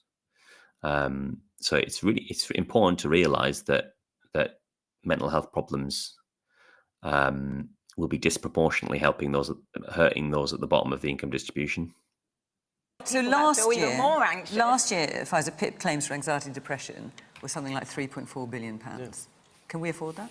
Well, I mean, I think the point is, can we afford not to support people when they don't feel well? The point is that if you want them to get back to work, which many of them themselves want. I have a friend that... I mean, you can't basically, you basically got a situation where the NHS isn't functioning, so people aren't getting the support that they need, so that they're therefore having to rely on benefits and not able to go back to work. And then you're saying that we're going to punish them for doing that when it's a problem that's created by the state's inability to help them. So we're kind of going round in circles here, aren't we? What we need to do is sort out the National Health Service. That's going to require extra money, extra resource. And even if your objective is to get people back into work, that, as Faiza says, it's going to be expensive. Yes, we should do it. But it's obviously not going to solve the problem just to cut benefits. Got long COVID and ended up on PIP. She ended up having to work part-time because her anxiety got so bad and her long-term sickness. Obviously, she needs support. Her confidence is completely shot. Her anxiety levels are really high. She wants to work more hours. And that's the thing at the heart of so much of this, is the sense that like people are somehow cheating the system. Well, let's ask, Harriet, is that the kind of person who wouldn't get benefits then? Does that class as a low-level anxiety? As I said, anxiety is something that moves along a spectrum. There is no way we can sit here and say this one example is one person. Okay, I'm going to put them on this side or that side. That's not possible. She had to get a doctor to support her application in the rest. Sure, I'm just saying it's just that these are policies that the Conservatives come out with at some point. It's going to come down to individual decisions. Well, it absolutely is. But I mean, this is from reform, right? This policy. Well, I'll ask. Simply because I was talking to Harriet about it at that moment. But reform gets so much of its funding from billionaires. Why isn't it looking more at taxing the rich more? We've got to ask those questions. Okay, all right. But let's also stick to the question, which is cutting benefits with people with mild anxiety disorders. All of the political parties get a lot of money from billionaires, and that is part of the problem, obviously. The only party in Britain that doesn't.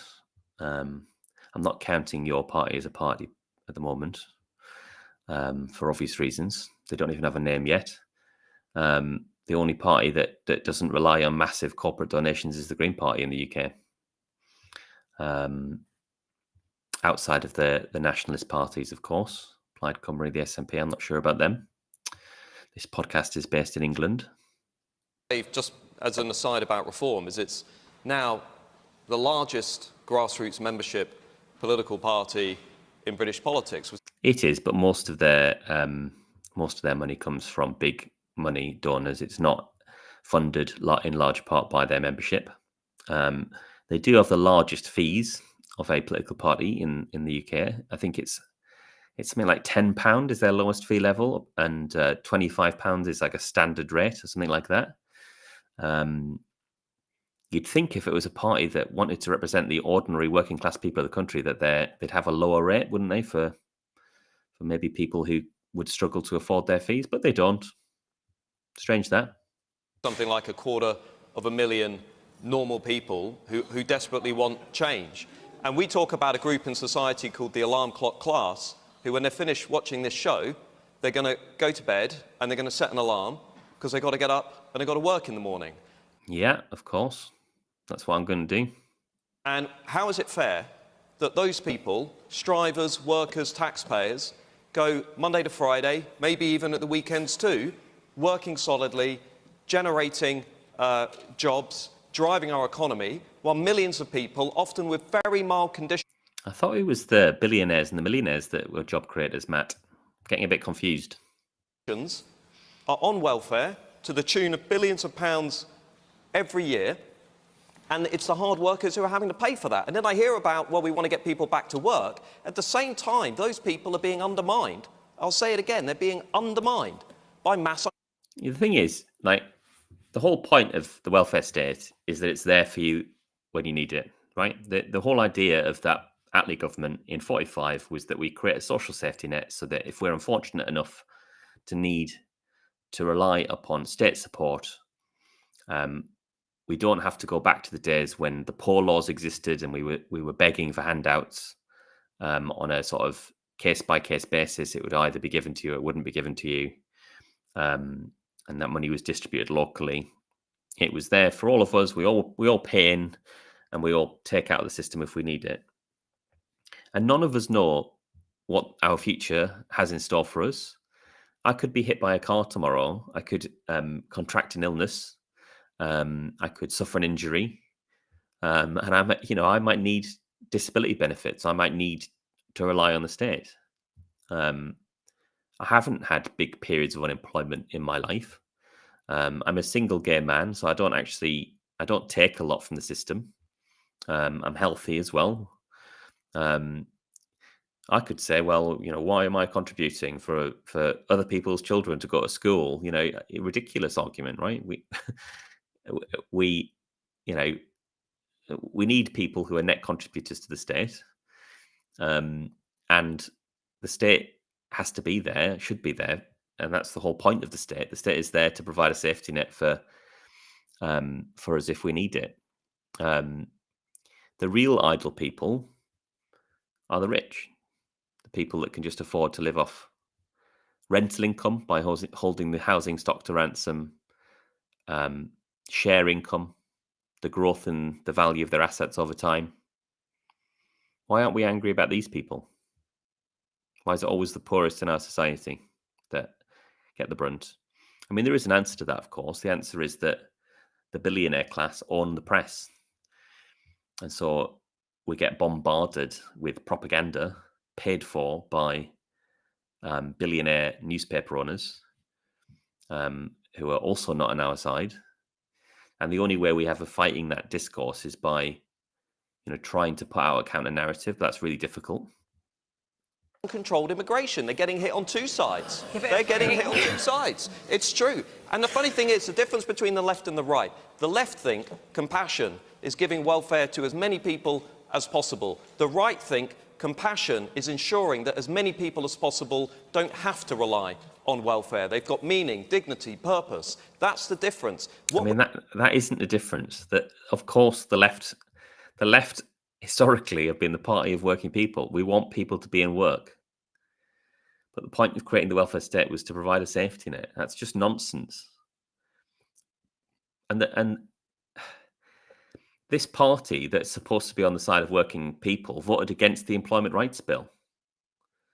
It just makes no sense. It's totally incoherent. Unless you analyse it in the right way, that Reform and the Conservatives are the party for the rich, it doesn't make any sense, right?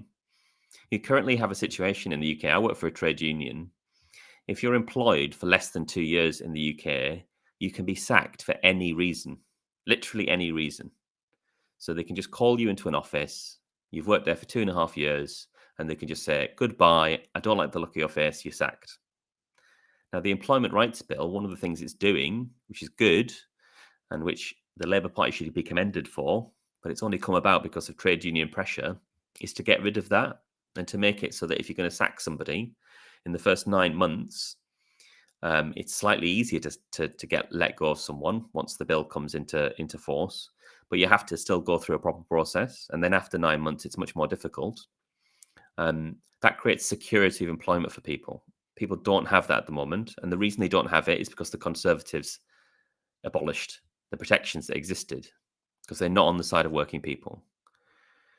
So it's just, it really annoys me to hear people who are defending Reform UK say that they're on the side of working people when their own MPs, the only MPs they have in Parliament, voted against the Employment Rights Bill, which is a bill that's going to be helping working people to have secure employment.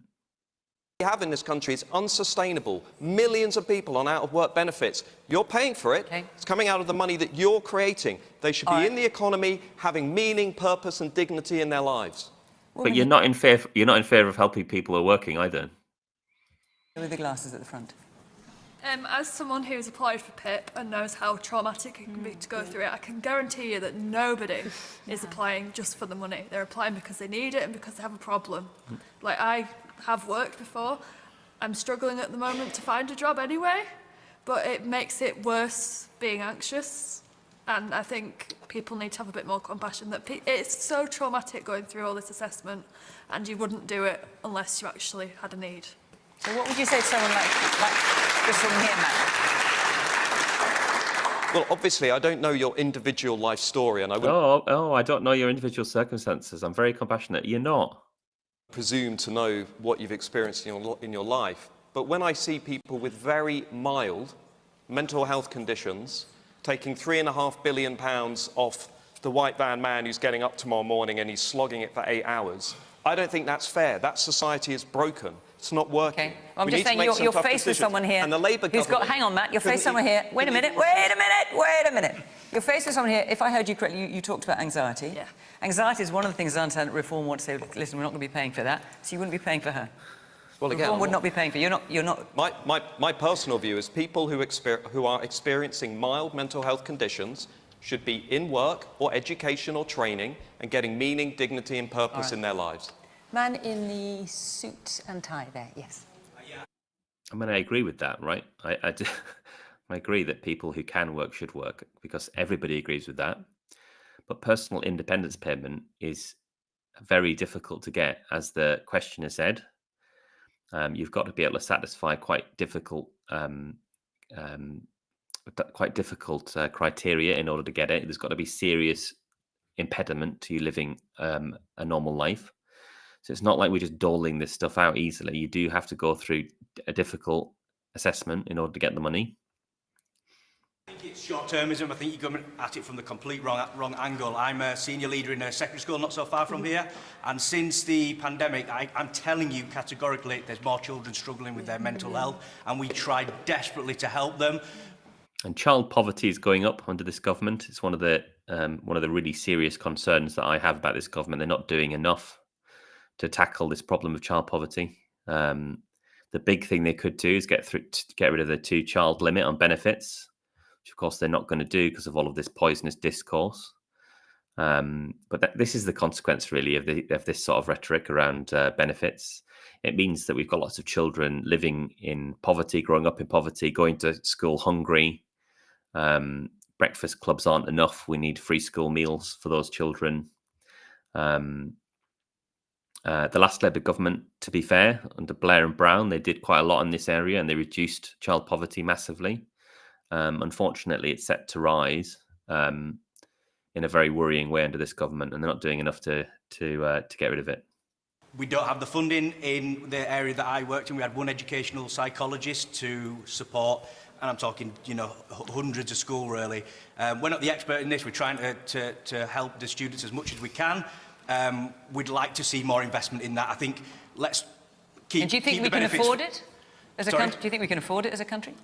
We've got to make a choice, haven't we? Do we go from the pick a list who deserves benefits the least, or do we say let's invest in our children and let's support them to deal with these mental health issues before they become All right. And invest in childcare, right? There's quite a lot of people who want to work and can't afford to work because they can't afford childcare to look after their children. Woman right at the back there, yes. I just want to say, talking to the lady, who talks about PIP, that she's claiming PIP, absolutely agree. It's an absolutely horrific system. And let me tell you, the amount of information that you have to provide for those people is absolutely unbelievable. So anybody who thinks that people are cheating this system, I just cannot understand. I also, Matt, have worked for 40 years, right? And got... I mean, the audience reflects the views in the country, right? So, like, we're in this weird period where Reform are on about 30% in the polls. And because we've got a multi-party system trying to operate with an electoral system that is designed for two-party politics, we end up in this crazy situation where 30% of the vote could be enough to win a general election. So they don't really speak for a silent majority of the country. They speak for 30% of the country, sure. About a third of the country currently support Reform UK. But that means that most people don't support Reform UK. And so a majority of the country don't want a Reform government, in my view. And it's always really been the case, actually, that if you look at polling data, roughly half of people are broadly on the left and roughly half of people are broadly on the right. And the game of politics, I suppose, under first past the post, is to try and get to 40%, or at least it was. The game of politics now is to try and get to 30%, because it's a crap electoral system that rewards parties with these massive majorities when it shouldn't. The Labour Party only got 33.7% of the vote last time, by the way, just over a third, and they got this massive majority. That shouldn't be happening. It's a dysfunctional political system. We need proportional representation, obviously. And actually, that's part of the reason why Reform were able to grow in the first place, because people were legitimately angry who were on the right in politics, that their concerns weren't taken seriously. And the reason their concerns weren't taken seriously is because we had an electoral system where, I'm trying to remember which election it was. I think it was 2015 before the referendum. It was something like 3.7 million people, maybe 3.9 million people voted for UKIP, and they got one seat at the general election. So around 13% of the electorate voted for UKIP in that election in 2015, and they got one member of parliament. So of course people are going to feel alienated and disenfranchised, and of course people are going to feel like our political system is run by an elite, by a two-party duopoly, and of course they're going to be frustrated enough to vote for Brexit and to sort of side with Reform now, because our political system is designed to contain people's genuinely held democratic views. We need to have a political system that doesn't do that. We need a proportional system that rewards parties with the actual level of support they have in the country. Because under that system, Reform wouldn't win, would they? They'd get 30% of members of parliament, which is what they deserve. Cancer. So I think, actually, you know what? I've paid in, my friend. I've paid into the state, and I'm more than entitled to some support from this government and from PIP. Lisa.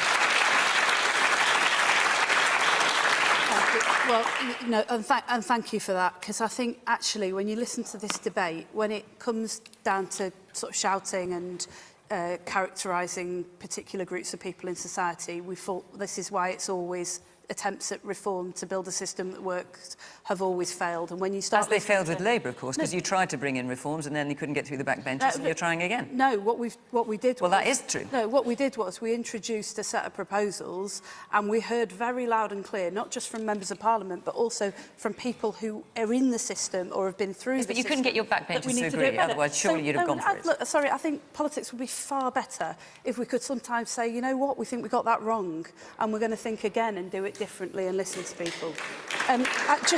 Just to answer the question, because to get away from this thing about strivers and shirkers and all the stuff that we used to hear from George Osborne and we just heard from Matt, I think if you can work, of course you should. It's better for you. It enriches your life. With the Labour Party, we believe in dignified, well-paid, meaningful work, and because frankly we're in it together and we've all got to do our bit. If you can't work, you should always be protected, and there will always be people who can't work. And what sort of society do we become if we don't look after them? But we have to, we should, and we must. Do you want to cut the welfare bill? Let me say this. Yes, you do want to cut the welfare bill? Yes, we want to cut the welfare bill. But the question is that... I mean, it's like this. This is the real problem in our politics, right? You've actually got three parties that basically agree that they want to cut the welfare bill in slightly different ways. It reminds me of the austerity days where everybody wanted to make cuts, but the Labour Party would be nicer about it. Lady said, how you do it.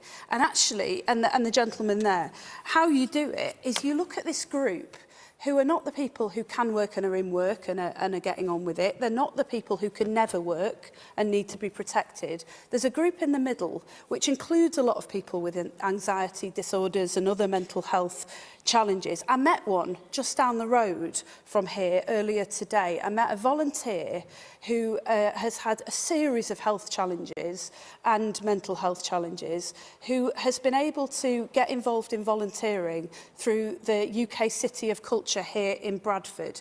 And he is brilliant. And because he's been able to get involved and make the contribution that Harriet talked about that is so meaningful, he's thinking about routes to get into paid work. Now, it's our job as a government then to support him. So one of the things that we've introduced with these reforms that we're making is a glide path back into work, because the benefit system is complex, it's difficult, and if you come out of it, it's really difficult to get back in. So what we've said is, if you try out work for a little bit, you can stay in the benefit system. You don't have to go around it all again. So if it doesn't work out, you're protected. What that means is people can try without the fear that their lives are going to fall apart if it doesn't work. I just think we need a much more sensible, nuanced and human debate about how you solve what is a really challenging problem. But they're still claiming benefits, which still means that they're attacking the poorest of our community in a context where child poverty is on the rise and they're a Labour government. So it shouldn't be surprising in the circumstances, because the Labour Party are not doing what they exist to do, which is to change the country, to make it more progressive. I mean, they're doing a little bit, right? They're doing a little bit. There are things that I like that they're doing, but they're not doing enough.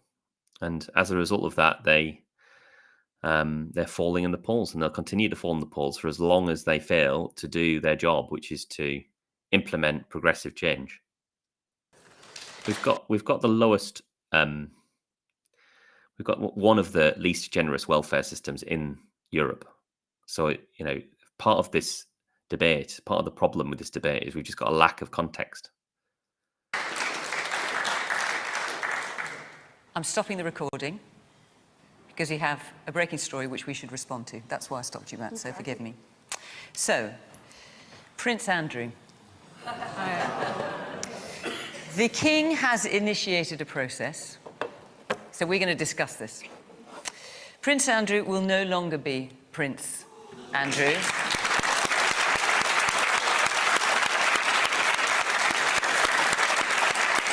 He will be Andrew Mountbatten Windsor. He will surrender the lease to his home, and he will find alternative private accommodation. Lisa, your response? Well, I mean, obviously, this is a huge development. I mean, Lisa, you've just heard how bloody popular it is with the audience. Just say you welcome it, for Christ's sake. And a big step for the King to take. I have to say, just, you know, as an initial response, I really support the step that he's taken. Thank God for that. Abolish the monarchy. I think it sends a very powerful message to the victims of grooming and sex offences. I used to work with children who'd been abused before I came into Parliament. I mean, if you want, it's funny the sequence of this debate, right? Because we just had a question about people living off benefits. The biggest benefit scroungers in the country are the royal family.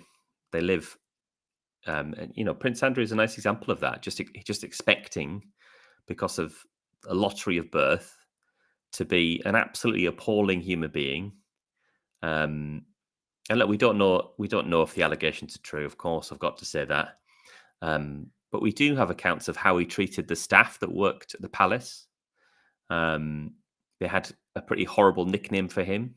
We do know, again, from accounts from the security staff, that young girls would be coming into his residence there on a daily basis, so that it became a kind of in-joke amongst the staff that worked there. We know what sort of guy he is, and we know the allegations that have been made, the credible allegations that have been made, and we know who he liked to spend time with. We can all draw inferences from that. Obviously, there are things I can't say without falling foul of the laws. But in my opinion, Prince Andrew is as guilty of sin as sin, and we've got to think about, well, how do people get away with this? And it's because obviously our system is designed so that those in power, those who are wealthy, are never held to account, and that's a bad system to have. I'm against the monarchy. I think we should abolish it, and I think we should nationalise royal land, bring it back into public ownership, have an elected parliamentary republic like they have in Ireland. We just had a really nice example in Ireland of a presidential election where they elected their president. It's an entirely sort of non-political role, pretty much. It's exactly the model that Britain could go for if we abolish the monarchy. We have absolutely no need for them. They are scroungers just as much as anybody in our society. And the weird thing about Britain is we went through the Industrial Revolution, but we hung on to our aristocratic class who still live off the land that they were gifted by various monarchs over the years. So that it's still the case. I think it's something like a third of the wealth that gets passed on in inheritance can still be traced back to the Norman conquest. It's ridiculous. It's another reason why we should tax that wealth very, very heavily, because it was obtained through plunder centuries ago. Including many of the girls who've been horrifically abused by grooming gangs. I read some of the testimony from some of the victims of Jeffrey Epstein, not just at the time, but recently with news stories that have come to light. And I think, given the new information that we have, I think this is a really brave, important and right step by the King, and I fully support it. Harriet? Yeah, I mean, this is clearly a decision taken by the King, and he will have put a lot of thought in this, and I respect him a lot, actually, for coming to this decision, because family breakdowns of any type, no matter who you are really difficult, no matter what the circumstances are behind it. But to effectively do that in public takes a huge amount of... I mean, frankly, they should apologise to the country, paying off the accuser in this case. And that was when the Queen was in charge. So she's culpable for that. I know she's incredibly popular, so I probably shouldn't attack her, but she paid millions of pounds of money to do. And I think for him to come to this decision is clearly right for him, right for the scene around the country, is something which I think the country will probably support. And there's been a huge amount of concern. Probably. A huge amount of anger about the stories that have been coming out and the ones since. A huge amount of concern about what this says. The way we talk about the royal family in this country is so ridiculous. Like the pantomime of it all. And of course they depend upon that, right? The sort of, I don't know, the forced sentimentality, the reverence, the spectacle. It's ridiculous. The royal family is just an absurd thing to still have in this century. About the victims of any sort of abuse. So to hear this is good news, and we'll see how it progresses over the next few days, obviously. But it is unprecedented, certainly unprecedented, and it's certainly a step which I think a lot of people have welcomed this evening. And I should remind everyone, of course, that Prince Andrew has always protested his innocence and denied the allegations. Andrew. Of course, Andrew, forgive me, force of habit, that Andrew Mountbatten Windsor has always denied the allegations against it. And the King has said these censures are deemed necessary, notwithstanding the fact that he, Andrew, continues to deny the allegations against him. Let's hear a bit from our audience. Yes, the man there in the blue shirt. Yes. While I and many of the public here that's with me today will look at this decision as a positive one, I believe that this decision itself should have been made in 2019. And it should be made by Parliament. And the King himself is responding to the feeling and the sentiment, I think that's... it's kind of like, you know... Crawford was almost like a mother to her, just cast out because the interest of the royal family supersedes everything else. So he's not doing this for a principled reason. He's doing this to protect the royal family, that's it. But I do acknowledge it's a positive step forward. But do you feel... And we should focus on the victim here, by the way, of that made the allegation is now dead. He's kind of been dragged to it then, is that what you're I think he's been pulled into a decision that should have been made a long time ago. I mean, once you identify that somebody's an offender... Well, as I say, he's not been proved an offender. No, I'm not talking about Mountbatten now. I'm talking... And of course, I acknowledge that too. It's an allegation at this stage, isn't it? But it's a very credible allegation, isn't it? We've all seen the photograph.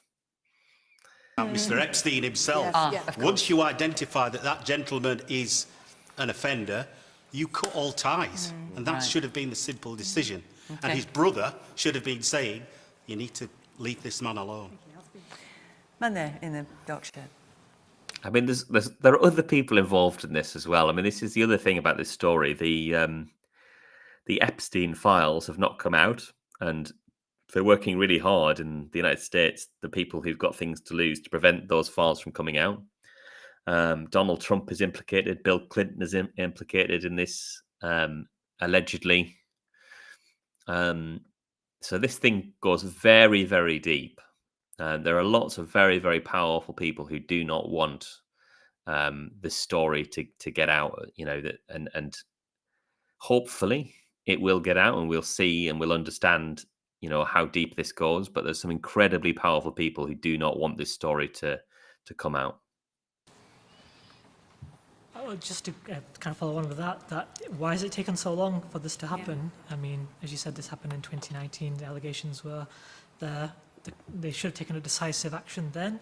And I feel that part of this is just out of respect for the late Queen, because we know Andrew was her favourite child, and it's taken so long. I mean, I think they're a bit too hung up on tradition, and they should have just, you know, done it there and then, and we wouldn't be talking about it today. Matt? The key question is, why has it taken so long? And around the world, men who have preyed and abused women, there's a reckoning that is now coming, which raises another question. Why has it taken the Labour government so long to give us a national inquiry into the truth of the rape gang scandal, the question's not about that. Mass abuse of white working class girls by Pakistani Muslim men? Hang on a minute, Matt, we are talking about the decision by the King to strip Andrew of his We're speaking in Bradford. We're speaking in Bradford. Bradford refused to hold a local inquiry into the rape gangs. Bradford refused to hold an inquiry into rape gangs. Lisa, when are we getting the national inquiry into the rape gangs? We're working with victims. Sorry to interrupt you. Sure. This breaking news is a distraction. It'll be on the front of the papers for the next few weeks. We have important matters. Okay, well, would you Keir like Lisa Starmer, to answer that then? Face the public, Yeah, well, please. let her answer. No, you're fine. But I mean, he's asked me about the thing that you want to talk about, and so I'm very keen to talk about it as well. We're working with victims to make sure that we establish that inquiry with a scope and a remit that will actually deliver justice. Having worked with children who've been abused for a long time before I came into Parliament, and having stood up for girls who've been groomed, and I have to say this to you, Matt, right? These girls who were groomed over a long period of time in many parts of the country, they weren't believed for three reasons. They weren't believed because they were young, they weren't believed because they were female, and they weren't believed because they were working class. And I can tell you, having worked with young working class girls from both white and Pakistani backgrounds who were the victims of those grooming gangs, you do us no favours when you try to make this just a party political row. Yeah, absolutely right. Absolutely right. Well done, Lisa Nandy. No, Matt, in fairness, you've made your point. No, Matt, you've made your There's point. a fourth reason they weren't listened to, because anyone there are who people raises here. questions No, Matt, is called far right. Matt, there are people here who want to talk about the issue that we've raised, and I'm determined to let them. So let's hear from some of them. Yes. Two men at the back. You're sitting next to each other, and you both got glasses, and you both got blue shirts. I'm not quite sure what to do about that. One of you start. The only reason he keeps going on about the Pakistanis and all that, all these rape victims and whatever they are, obviously it's taken them that long. It's taken him that long to the king to do what he did. He's part of the royal family. If that had been anyone else, it should have been dealt with years ago. That's all I'm saying. But all he keeps going on about is the Pakistanis. He keeps time and time again. That's all he's on about. It should have been dealt with years ago. That's all I say. It's because of the royal family. All right, and the man next. That was incredibly incoherent. I've got no idea what that guy was saying. My thought was, does this open up a debate for whether the royal family is useful anymore? Ah, well, that's a whole discussion, isn't it? And there's a woman right at the back with her hand up with glasses. Yes. Yeah, can I ask, if we're so concerned about the welfare of women, why we're not investigating increase in femicide, increase in domestic violence, increase in assault and sexual harassment, and why misogyny is still not a hate crime in this country? Okay. Faiza, by all means, feel free to... It's almost like the right don't really care about women, and they're just using them as a political weapon to make a particular point to divide the country.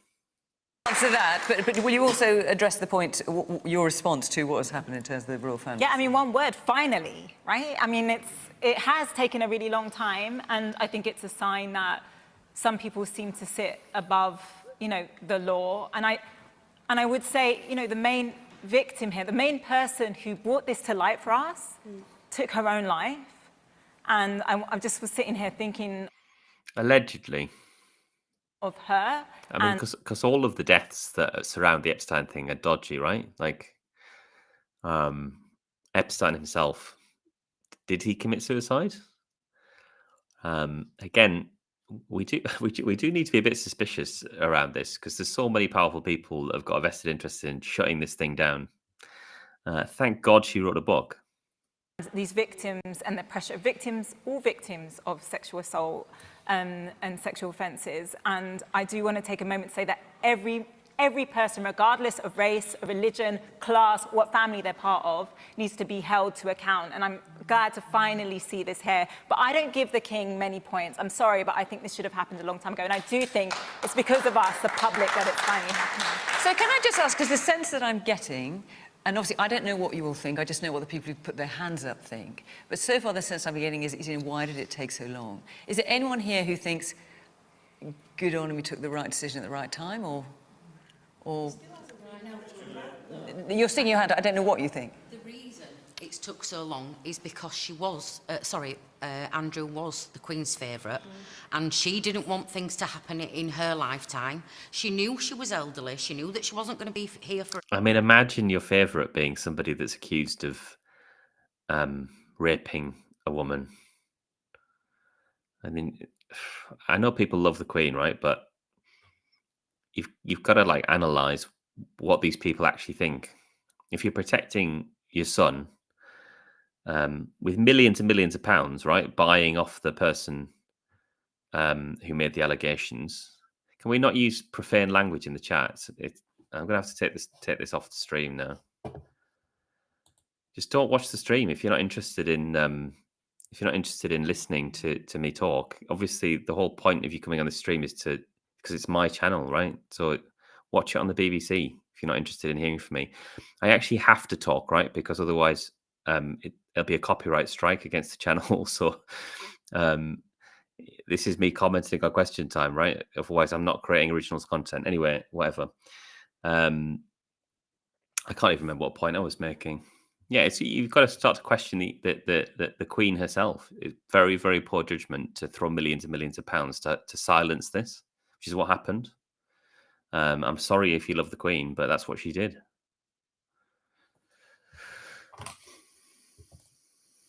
Oh, I'm trying to start again. Okay. So I think it was swept under the carpet until King Charles came in. And do you think he deserves credit for what he's done today? So should he? Do you think King Charles deserves credit for the decision he's taken? I think he does. Yes. And I think as long as Andrew isn't the Duke of York either, because he needed to be ousted from that. But yeah, I You know, think he's not that he lost that title no, already. I know, and that was the great thing. But I do think that Charles should be given a bit of credit because he's had to go by what was the old rules of the monarchy, and he's trying to change it and modernise it, and I think he's done well. All right. Man with the glasses and the dark sweater, yeah. Just to Matt, I think it's quite poor that today you've used immigrants as a scapegoat for every single issue that we've discussed.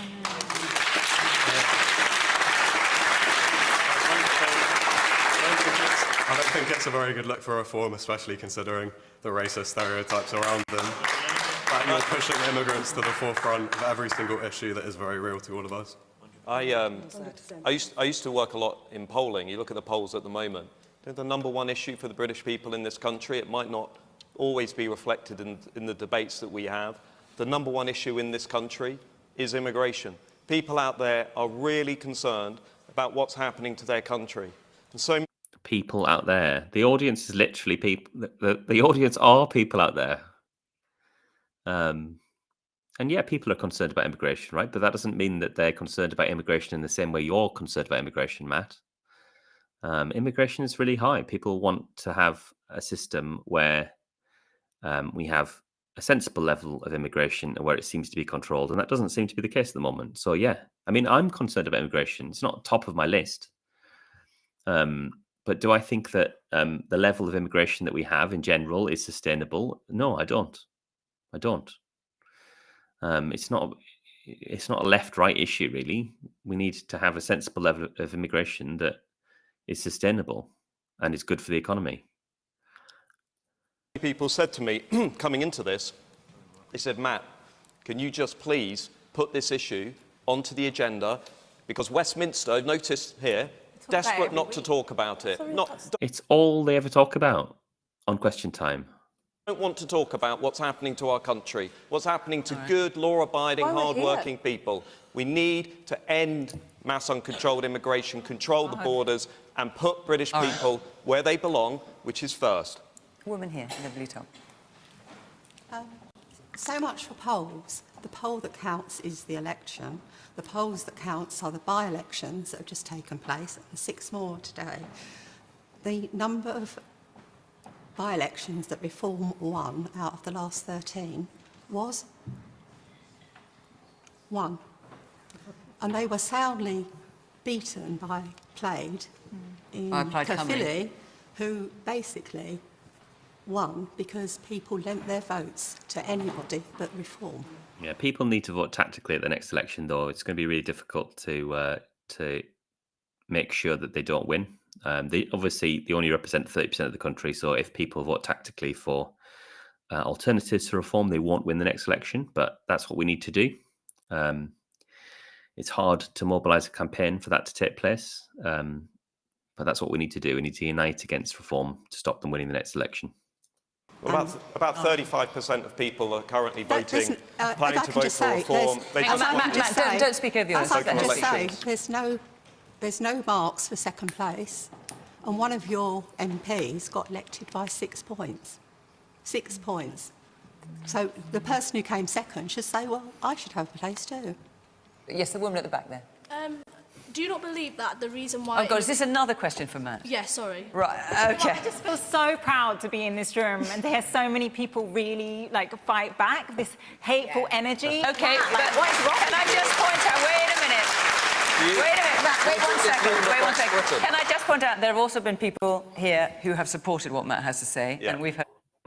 Well, come on. When Nick Griffin came on Question Time and was doing very similar things, using very similar rhetoric, everybody in the audience attacked him. It just shows how far political debate has moved to the right since then. From them too. I'm really sorry. I've just been told we've run out of time, so I'm not even able to hear your question. So forgive me for that. Well, there we go. Sigh from me as well. Let me move to a different view.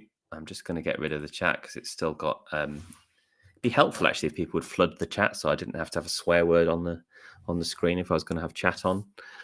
I'm going to go in a second anyway. It's exhausting to watch, isn't it?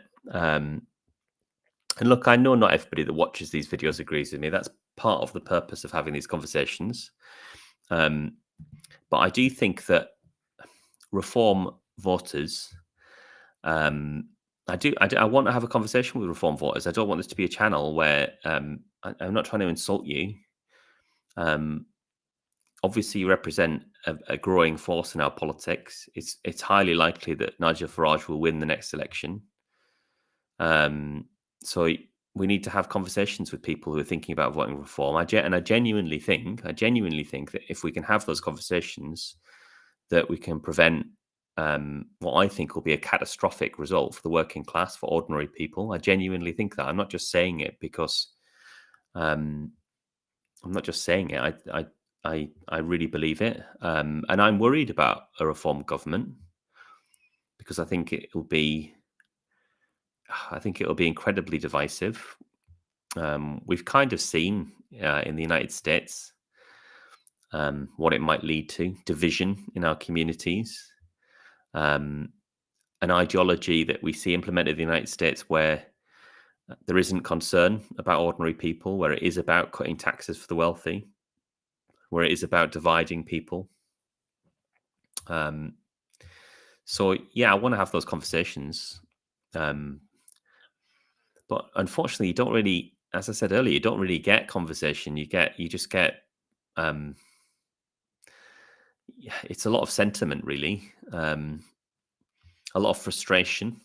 And it's the same kind of frustration I think people on the left have, right? I think there's a lot of intersection between what people in Reform are frustrated about and what people on the left have been frustrated about. And I share that frustration. The political system has failed to represent people's views for a very long time because of the first past the post system.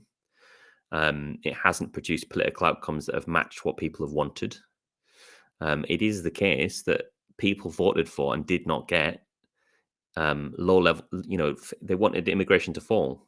David Cameron promised immigration in the tens of thousands. So there is a democratic problem there, isn't there, if people vote for immigration to fall and it actually massively increases. So I totally get the frustrations that people have.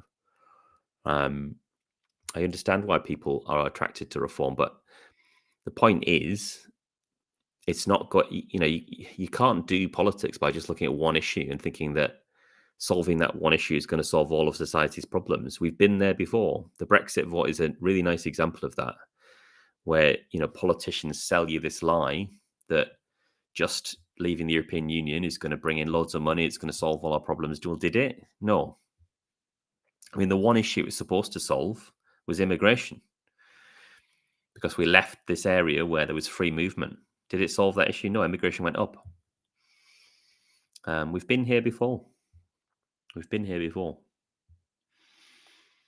And when I say I'm genuinely worried, I do mean it. It's not like pearl clutching. If you're actually on the left in politics, i.e., you work for a trade union, as I do, you're a committed socialist, you've been arrested for left-wing activism, it is scary, right? Because a Reform government is going to be targeting people who've got politics like mine. So it's not, for me, it doesn't feel like an academic debate. It feels like, there might actually be consequences personally for a Reform getting into power.